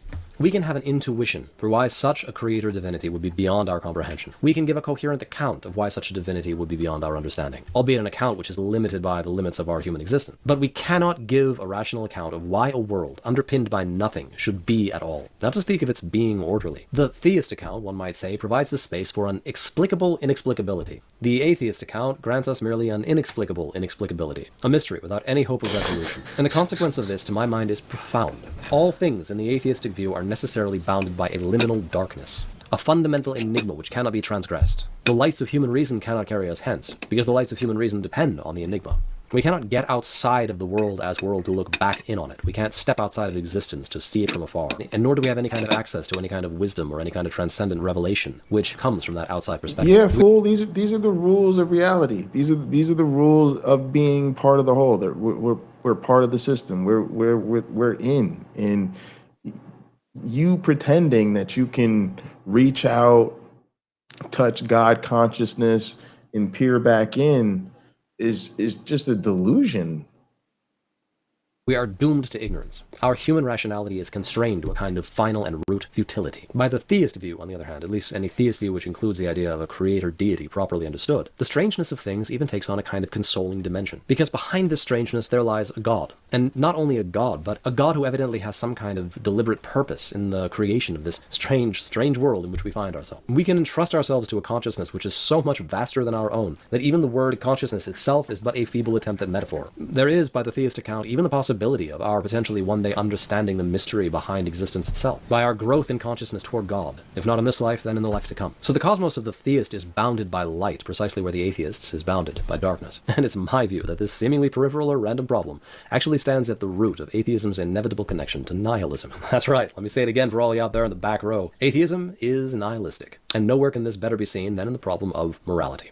I simply do not see how the fragile blooms of human morality can long survive in the torrid desert of the atheistic outlook. Now, to be clear, I think the atheist is as able as the next man to give a coherent account for human morality, why it exists, what purpose it might serve on the social or evolutionary level, why it might be necessary for the continuation of our societies and even our species. I even might go so far as to say that atheists, on account of their special perspective, might be able to grant us insights into the unfolding of morality that we might not otherwise have had. I think, for example, of Nietzsche's On the Genealogy of Morality. But be all of this as it may, atheism can never explain to me why I, John Bruce Leonard, or you, whoever you happen to be, should individually submit to the dictates or expectations of any given social morality. It can never explain to me why I should not take advantage of any unprincipled opportunity that comes my way. It can't explain to me why, if I can get away scot-free with theft or murder, I shouldn't. And it can't do this because it totally divorces morality from all sense of cosmic purpose. It detaches morality from the whole intricate web of final and eschatological meanings, without which morality is really nothing but a set of arbitrary, non-binding social rules.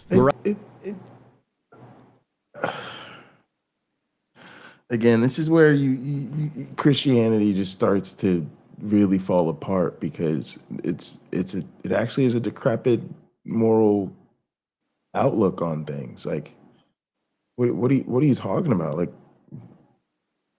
I murder exactly as many people as I desire to murder, which is 0.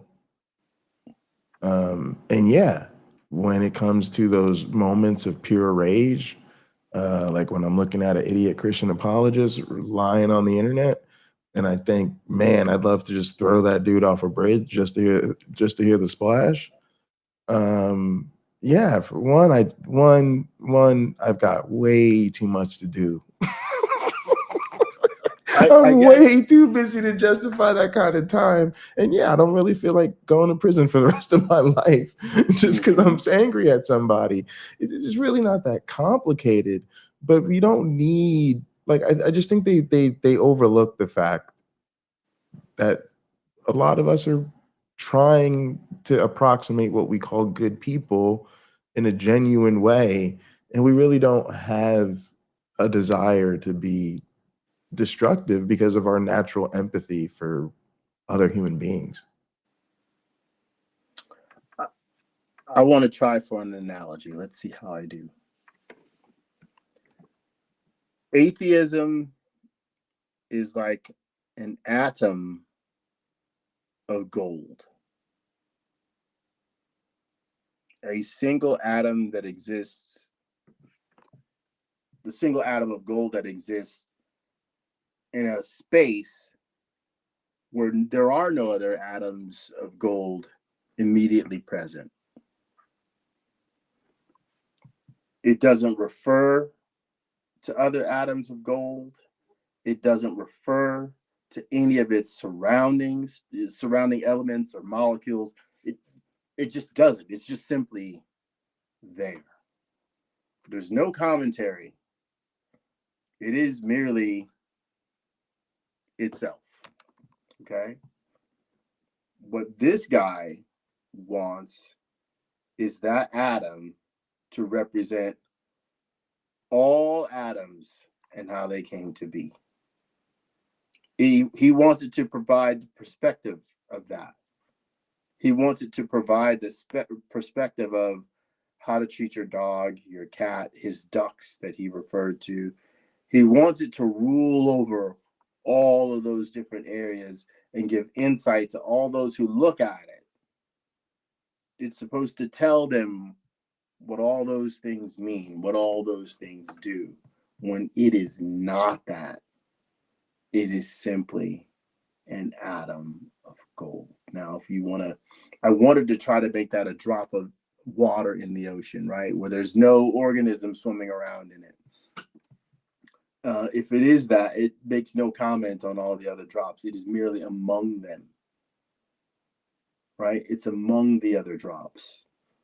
And you can notice it or you can't, because there's so many other drops.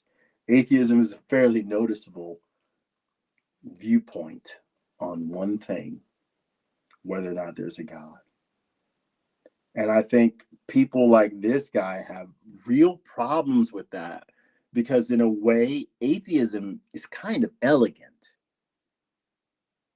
right? It doesn't come with baggage. It doesn't need long explanations. None of that is required, right? I got a Bible over there. It's this thick. Telling stories about how the world was created, King David, Jesus, Ezekiel, Jabez. Like, it's thick. He goes on and on and on and on. Atheism doesn't do that. Atheism is a sentence that can be painted on a grain of rice by some dude down at the Santa Monica Pier.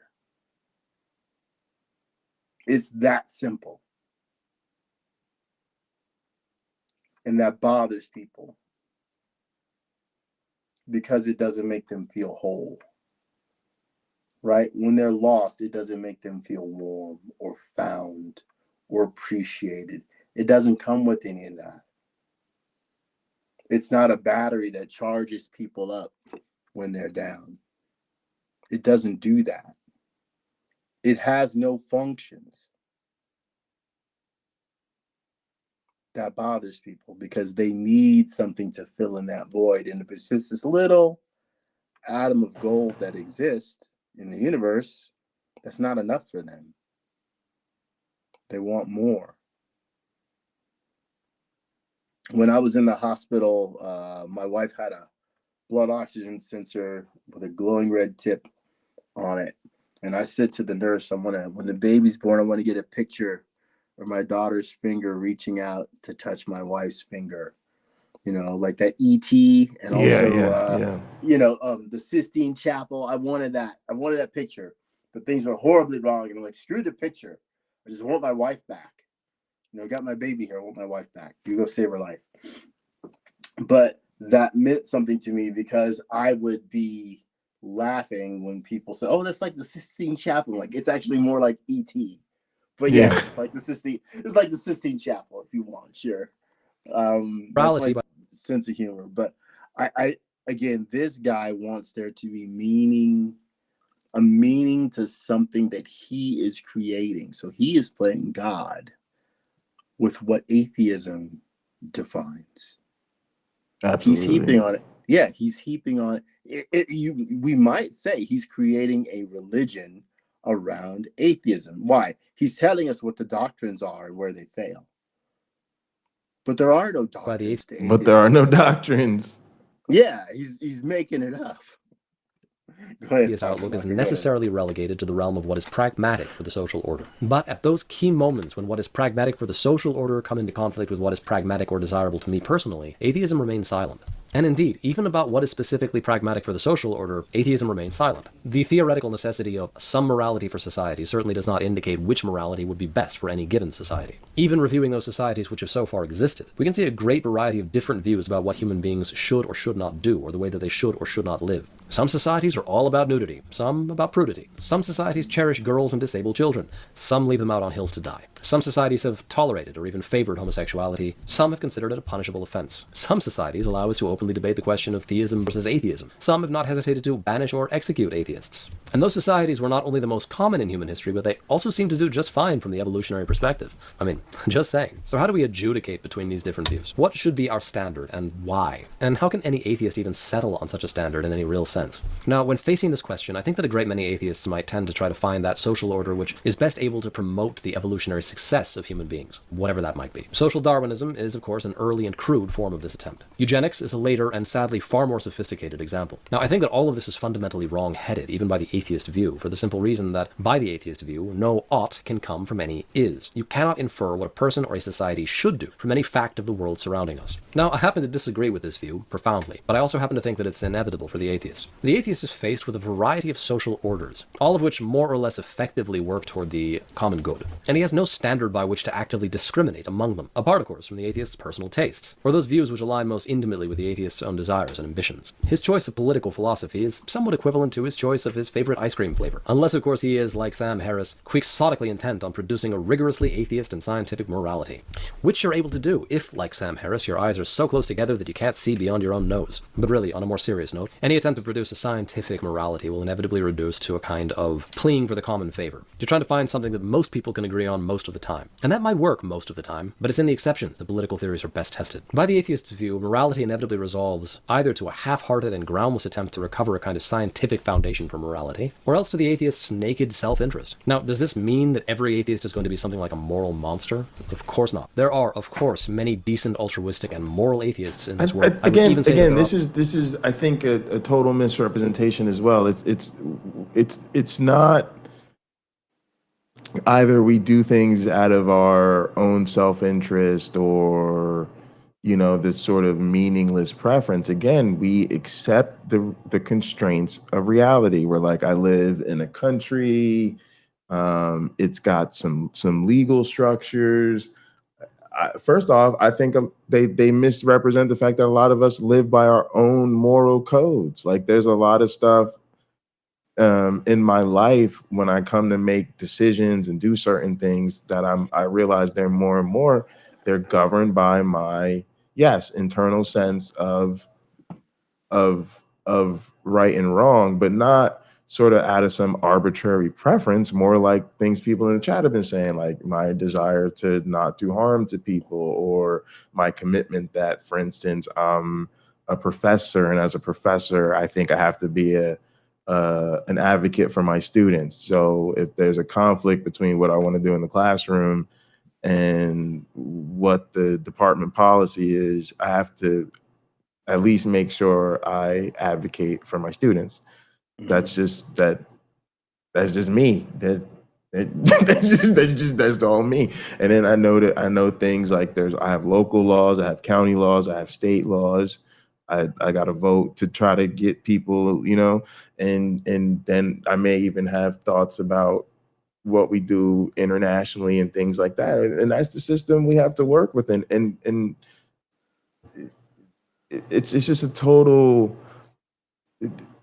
This is an impractical conversation, and I'm not quite sure what Christians think they're getting at when we have it. Well, he probably feels like he's sharing his faith, right? He's making an apology, a defense of his faith. And I think I do wonder, as I listen to this guy, because he's using a lot of SAT words, if he didn't have AI write this for him and he's just performing it, because it also feels like it wasn't thought through. And as a person who's done quite a bit of writing, when I look at things that were written by AI, it feels as if it were a list of things to say, as opposed to ideas put together in paragraphs meant to communicate and persuade, right? It's as if this is a collection of some of the weakest arguments that could be had by someone who doesn't understand what atheism is. And if all AI is doing is searching the internet and then rewriting other people's arguments to present us what we see coming out of this guy's mouth, that might be why he's making so many weak points, because it's just regurgitating other people's weak points. Now, you don't need a computer to do that. Human beings are perfectly capable of doing that on their own. And he is, right? We clearly see him doing that. And it's as if, to him, everything he's saying is good enough to be true. Maybe it's not true, but it's good enough. Right. Probably more of them than the contrary. But I would also say that they are so by accident. They are so because they happen to be raised in societies which have historically been Christian, and which to this day reflect the residual influences of Christianity. That is to say, societies which, for this very heritage, favor decency, altruism, and morality. Atheists are good people because they happen to be, either by personality or by upbringing, that kind of person. Lucky them, and lucky us. What about those who are not so lucky? What happens when, over the course of time, the moralities which have traditionally governed our Western societies begin to erode more quickly? What happens when the underpinnings for our traditional moralities fall to pieces, and there's no longer any real standard which governs or unifies our societies? This is not a trivial point. It has ramifications for any number of contemporary problems. On the one hand, we're seeing a kind of breakdown of a social integration, a kind of fragmentation of our societies into factions and interest groups. And the defining feature of this situation is that there is no common ground upon which they all stand. The common morality which once bound them has begun to evaporate, and it is at the least extremely difficult to see how atheism can address that particular problem. Furthermore, we live in times which are increasingly ruled by a class of individuals who believe that they have the right to ruthlessly and selfishly seek their own personal ambitions and gain at the expense of any number of lesser individuals. Now, such political and economic egoists exist in all places and all times, and I certainly don't mean to say that atheism is somehow responsible for bringing them into the world, but I do see that the atheist view and its embattled relation to morality is especially propitious for the amoral, the heartlessly ambitious, the sociopathic and the psychopathic among us. It provides a kind of atmosphere in which such individuals can breathe and move with liberty, unencumbered by the inconvenient weight of theistic moralities and traditional moral values. And in this way, in its almost inevitable insistence... I was wondering how long you could let them get through this.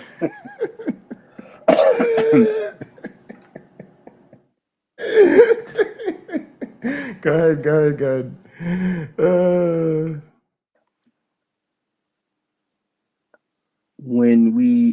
So I'm going to bring up Hitler. Hitler was a religious man.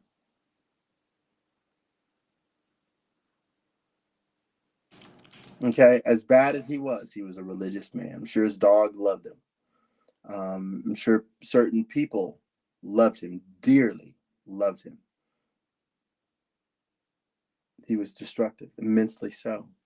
We read in the Bible, one after the other, religious person was immensely immoral and destructive. Well, God used imperfect people. That's what people like my aunt, who's in ministry and extremely well-meaning and sweet and wonderful, that's what she will say. God used imperfect people as our examples in the Bible to carry out his will. He's saying that atheists are unwilling to work in a framework where they have to be good, where that's expected of him, of us, right? That's expected of us. And yet, if we visited prisons and asked each of those people a simple question, before you committed your crime that you were arrested for, were you religious? Damn near all of them are going to say yes. Mm-hmm. Damn near all of them. So religion works for some people. It keeps them in line. Some people. Other people want to be freaking Thanos because they believe in their religion. Right. They just want to wipe a bump. And look, you don't want to comply. So you have to be wiped out. We have Christian nationalists trying to take over this country. Look, Right. we think Christianity is the way things ought to be. When did Jesus say, look, I want you to shove, I know I've made my opinions clear about how people should conduct themselves. I now want you to shove this down people's throat and make them comply. No, Jesus left it a choice. We have this madness in Oklahoma where every classroom ought to have a Bible. Every teacher is just a specific Bible, specific kind of Bible. Every teacher is supposed to teach from it. I do wish someone would come to me and say, my one black friend, perhaps you'd like to submit a curriculum for the students. You wouldn't have a Christian student if I did. You wouldn't have a single one. I don't even need to leave the pages of the Bible, right, to do it. I can simply give you a certain list of stories to read with those kids, and when they were done, you wouldn't have a single religious kid in the room. Mm. They couldn't look at what the God did and then look around at their classmates and say, this is the epitome of morality, everybody. It wouldn't be that way. They would be like, you know what? I'm kind of disgusted at what I just read. Why would anybody want to latch on to the God of the Bible? Right. But the people in charge, right? They're trying to look good. They're trying to look righteous. And it's almost like an episode of the Twilight Zone that probably doesn't exist but should, where all these people want others to adhere to the program, but almost nobody understands what the program is or says. They know of it. They know aspects of it. They know a little about it, but nobody is an authority on it. And people are able to randomly make random statements about what the program says that sound good. That's something I said earlier. It's good enough to be true, but it doesn't mean it is. And that's where we are. People like this, and I should write his name down and ask him, did you have ChatGPT write your script? Because he long ago he started not to sound like a person to me, and now it's even worse with what just came out of his mouth there. It's even worse. It would be a good question. It would be a good question. Okay. All right. Thank you. So my two things are this. So one, I just think it's clear right now with like the MAGA movement and the Christian nationalism that you mentioned and all this stuff, that it's actually Christianity that's in religiousness. Even with when you see what's going on in the Middle East and different things, that it's very apparent to me that it's religiosity that's actually exploited for evil so often. But further, one of the things that really frustrates me is that they're not honest about our moral accounting. Our moral accounting throughout history has shown us that they're almost always on the wrong side of history. They're almost always advocating for the repressive policies. And we mark social progress literally as to when we have successfully rebuffed the morality of religious dogma such that it's allowed us to improve our material conditions. So just a total misreading of reality. Morality is a purely pragmatic social convention. Atheism paradoxically favors a kind of social order which is governed by individuals who scorn the common good, save of course as it happens to coincide with their own hungers and lusts. That makes for a tremendous political problem, and I for one have not seen any convincing atheist attempts to address it. If I'm missing such a thing, please, by all means in the comments below, let me know, point me to it, because I would be most interested in seeing such a thing. Now, continuing with this problem of morality, there's a deeper and, I think for the atheist, still more personal snag. The best atheists are motivated by a laudable and serious concern for the truth. They want to see the world for what it is, unveiled of any happy illusions or pleasant falsehoods, and truly, all honor to this. But at the same time, I believe that the atheist also cannot provide a justification for his own noble willingness to face painful truths. He might be able to show how certain kinds of truth can, once more pragmatically, add to his well-being or to the well-being of society. But what about those that simply don't? What about those truths which do nothing other than hurt? Would it not be best to just simply remain in denial about such truths? Is there any reason not to? Any reason under the sun? I mean, let's take, it's just a hypothetical example, an individual who is so personally invested in his individual religion that to lose his belief would be for him a catastrophe, would be tantamount to losing his purpose in the world, his reason for existing. Now, I hardly see how the atheist could convincingly argue from atheism that such a person should become an atheist, despite the fact that his becoming an atheist will cause him nothing but suffering and hardship. Isn't the atheist constrained to accept that each one of us must simply choose which truths we're going to accept and which we're going to reject, even and especially given the truth of atheism? On a wider scale, can the atheist really object to the beautiful or the noble lie? Can he object to the leaders of a society using untruths to maintain peace and prosperity in their societies? And what if such lies were to include religious lies? This is tantamount again to me to there being part of you as a believer that is recognizing there's a significant possibility that your faith is not true, and you are trying to make the case of why it might be okay to believe it anyway. And don't put that on me, because I'm gonna tell you right now, no, I'm not. I don't accommodate the noble truth. No, I don't think it's okay for governments or people of institutional power to lie to people to achieve certain ends. I don't believe it's okay to lie to yourself to be comfortable. I just think we need to let that shit go and realize we can do it without that. I think we can comfort people without lying to them. I think we can, encourage people to be morality without telling them myths. So, that's a him problem, not a me problem.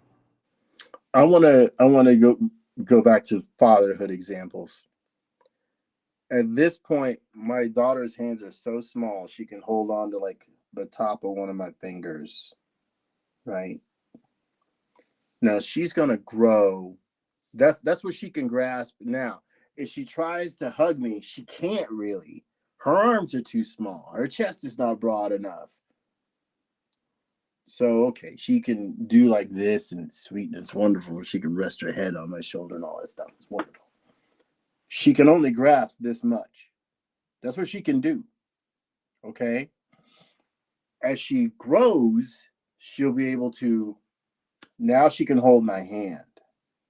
One day, she can embrace me, right?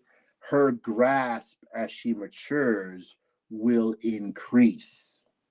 She can probably hug 2 people, right? 3 people, 5 if they're small. Someday, what this guy is asking is for atheism to reach beyond its grasp and embrace every facet of everything that exists. It doesn't do that. It's small, right? It touches one subject and it doesn't touch it to grasp it. It simply says, based on what I've been given, based on the information you've given to me, there's nothing to hold on to there. It's just a story. It's not data, right? It's not a fact. It's information that you might think is true, but it doesn't satisfy my conditions for being true. And it's not that my conditions want to exclude this or that faith. It's merely they haven't stepped up with the goods to show me. If the God of the Bible is real, I can make it real simple for him to prove it. I've said it before on Hot Program, and it should have happened over a year ago, that at 9:30 Pacific time in the morning, every child in a children's hospital around the world is healed and can go home. That'd be good enough for me. Good enough for a lot of people. Now, if this God exists at all and wants to be seen in a good light and is holy and is benevolent, why not do what I suggest? Would be proof enough for me. Why not do it? Yeah, I don't know. All right, let's see how much more of this we can Sure. get there. Stand, yeah. What if a religious lie, the conscious imposition of a false religion on society, could help to attenuate some of the problems that I pointed to in the atheistic political view? What if religion itself could be shown as a constructive or edifying fable, or at least certain kinds of religion? Something which might encourage the flourishing of societies and of human beings. On the whole, can an atheist offer me any kind of a reason why any of this should be avoided or contested? Yeah, because it's not true. As an atheist, I think that you have to come to terms with the fact that the few examples of explicitly atheistic government that we've had in the course of our history haven't exactly been shining paradises. I think in order to address this question, the atheist has to take very seriously prior social orders, all of which were religious through and through. The notion of a secular society is still very, very young, and it's even a question to what extent it's actually been tried. The atheist would have to be able to take his own impressive intellectual courage to confront the age-old theologico-political problem. But sadly, the atheist is hindered in this. He's held up by his own almost paraplegic approach to the problem of history. And with this problem, we come full circle. The atheist is natively, thoroughly, and emphatically an empiricist. He likes clear facts, hard data, and concrete evidence. Things that he can get his hands around. He surrounds himself continually by such rigid and immobile furnishings, perhaps because they reassure him, perhaps because they make him feel safer in a world which is bounded so strongly by enigma and mystery. I'll leave that as a mere passing question of conscience for at least some of my atheistic friends out there. Be all of that as it may, the great majority of the atheists' arguments against theism will boil down, in the last analysis, to the charge that theism is unable to provide evidence for its particular claims, or at least sufficient evidence. This evidence, the atheist understands, must be of a rigorously scientific character. It must be evidence which can be submitted to the scientific method. Otherwise, it runs the risk of being merely anecdotal, subjective, personal. The atheist will accept this kind of evidence, and only this kind of evidence, and he might even get a little cranky if anything else is offered. And out of all of this emerges the intriguing paradox that the atheist, that great champion of the empirical, is quite prepared to simply dismiss out of hand tremendous swaths of human experience. This is probably nowhere so visible as in his special approach to history. He looks at the past, and he sees the vast majority of human beings entangled. Linguists have studied speaking in tongues. They've determined that people are effing around. Right? They haven't said, this is remarkably similar to Swedish or Farsi. Right? They haven't said that. It's merely stream of consciousness. People are making it up. I can't play it for my neighbor down the street who's from Assyria. I can't play it for her and have her say, oh, yeah. This is very similar to my language. Kiswahili, to my ears, sounds like Japanese. It's not. I asked someone who speaks Kiswahili to listen to some Japanese. She couldn't pick anything out they were saying. Is not the same. So I've taken an aspect of what Christians say is real, right? Speaking in tongues. And I've tried, right? I've tried to find a way to have it make sense. It doesn't, right? I had an experience. I'll make this brief. I was on a bus in the Pennsylvania Dutch country. I was 16 years old. We were going to a Latin convention. Kids speak Latin in high school. We were going to the National Junior Classical League convention in Indiana, Pennsylvania. We're on a tour bus with a bunch of kids from Indiana. A high German speaking girl from the Pennsylvania Dutch country gets on the bus. She starts speaking in German. The kid next to me, his name is Kip. He goes, "What's she saying?" I go, "I don't know. I don't speak German." And then I began to translate everything that little girl said. And he goes, "How do you know that?" I'm like, "I don't know." Dude, I spent 2 years at that point studying Latin.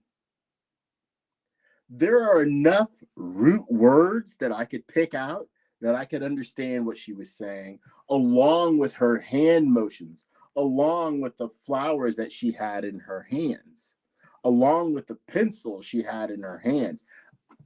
I just didn't need to know everything to pick up on what she was saying. It's certainly, I'm not interpreting what she's saying, right? I don't know what she's saying. I can infer. That's the power I have. I can infer based on what I see. Right? When my child cries, I know she makes a certain sound when she's pooped. And she probably makes a different sound when she pees. I don't know. I show up, I change her, I see poop. It's pretty consistent. So what this guy wants, it seems, is for atheists to be magic and conform to what he wants us, or Chat GTP or whatever the heck he used to write this script, wants us to be, as opposed to who we truly are. Our beliefs as non-believers in gods are diverse when it comes to other things. They're diverse when it comes to morality, when it comes to our favorite movies, or any number of categories, engineering, right? Our beliefs and preferences are diverse, and they're not prescribed by atheism. Atheism doesn't tell us what we need to believe in order to be a true atheist. There's no commentary there. This man clearly wishes there was. This man clearly thinks there is. So if he's got atheism wrong, how wrong does he have his Christianity? Yeah, he's got everything wrong at this point. All right, man, give us your closing thoughts on this guy. F that guy. No, I'm kidding.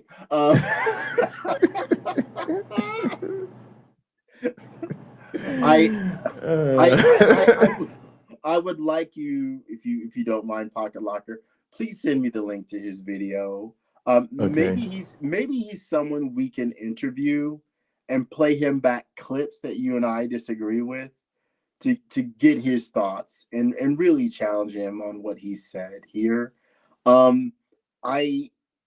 His script that he used, it's not beyond the capabilities. Hey, Ari, it's not beyond the capabilities of people to write something like that. But I got a feeling he had the computer write it, and all he did was add his commentary to that.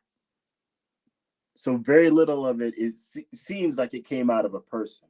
It all seems algorithmic to me, and not rhythmic. A human being would give you rhythm, not algorithms. Yeah, I just think he's definitely just doing the standard apologetics. I don't know if he thinks he's stumbled upon something unique, but it's very much like him doing the standard misrepresenting atheism, misrepresenting science, misrepresenting evolution, just kind of like a grab bag of amateur apologetic nonsense, really. Yeah, playing the hits. Yeah, playing the hits for sure. So, I think he'll find that he's been thoroughly misinformed about these things, and then the question is whether or not that really leads to a challenge of his faith, or if he just kind of doubles down. But I think he's new to all this, and so I don't know if this is maybe him working his way through trying to find his voice and what he's going to be about. But I do think if he's going to continue down this path, he has to get prepared for challenges to his sincerity, because he's just totally misrepresenting a lot of things. If a person's faith is sincere, the truth is going to hurt him.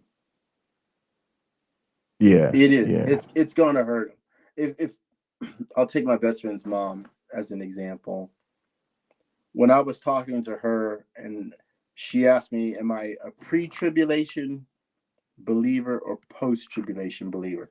Meaning to say, do I believe that the rapture has already happened and Jesus has come back? Or do I think that's still pending? And I said to her, this is someone I love dearly, without thinking about how much I love her and how this might affect her. Neither is true. It's not going to happen. Right.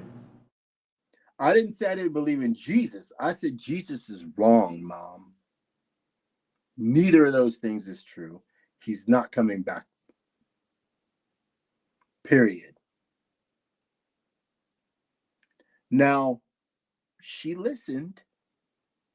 She didn't change her opinion, but she listened, and then I detailed why I said that. using the Bible. She listened. I doubt she changed her opinion, but she had to hear me use this book, which she hadn't read all of, but I had. Mm. And again, this is someone who's older than me, right? She's old enough to be my mother, and she's been a mother to me in this life. What she most dearly believes, she didn't even bother to check, right? She didn't read the whole thing. This is her most sincerely held belief. And it didn't even matter enough to read the whole Bible. Honestly. Exactly. Honestly. What are you telling me the real value is when it's that? It's comfort. It's comfort. Yeah. If all atheism is to someone is comfort, you're doing it wrong. Right? You're not accepting what the claims other people give you because it makes you comfortable. Like you don't have to pay a tithe. You don't have to go anywhere on Sundays or Saturdays or whatever. You don't have to fool with any of that. If all it is comfort, you're doing it wrong. There's a much better case to be made that you tell these people, look, you're the one saying this is true. Demonstrate it to me. I don't think you're crazy. I don't think what you're saying is silly. I don't have an opinion about it in that way. But demonstrate it to me. You find this magical. You find this healing. You find this wonderful. Show me how. Show me how. Not just in words. Show me with the real world. Show me in history. Let's get out a microscope. Let's get out a telescope. And show me. And if you can't, it's okay. We can still go play pickleball on Thursday. Yeah. All right, gang. That'll do it for us. Appreciate y'all. Thank y'all so much. Appreciate everybody in the chat. Yes. Thanks to all the mods. Please like the video, subscribe to the channels if you haven't already. Leave us a comment if you're watching later. Please do. Come join the Discord or hang out with us offline in a gather. Links are in the description. All right. Love you guys. Be good to yourselves. And each other. We'll see you next time.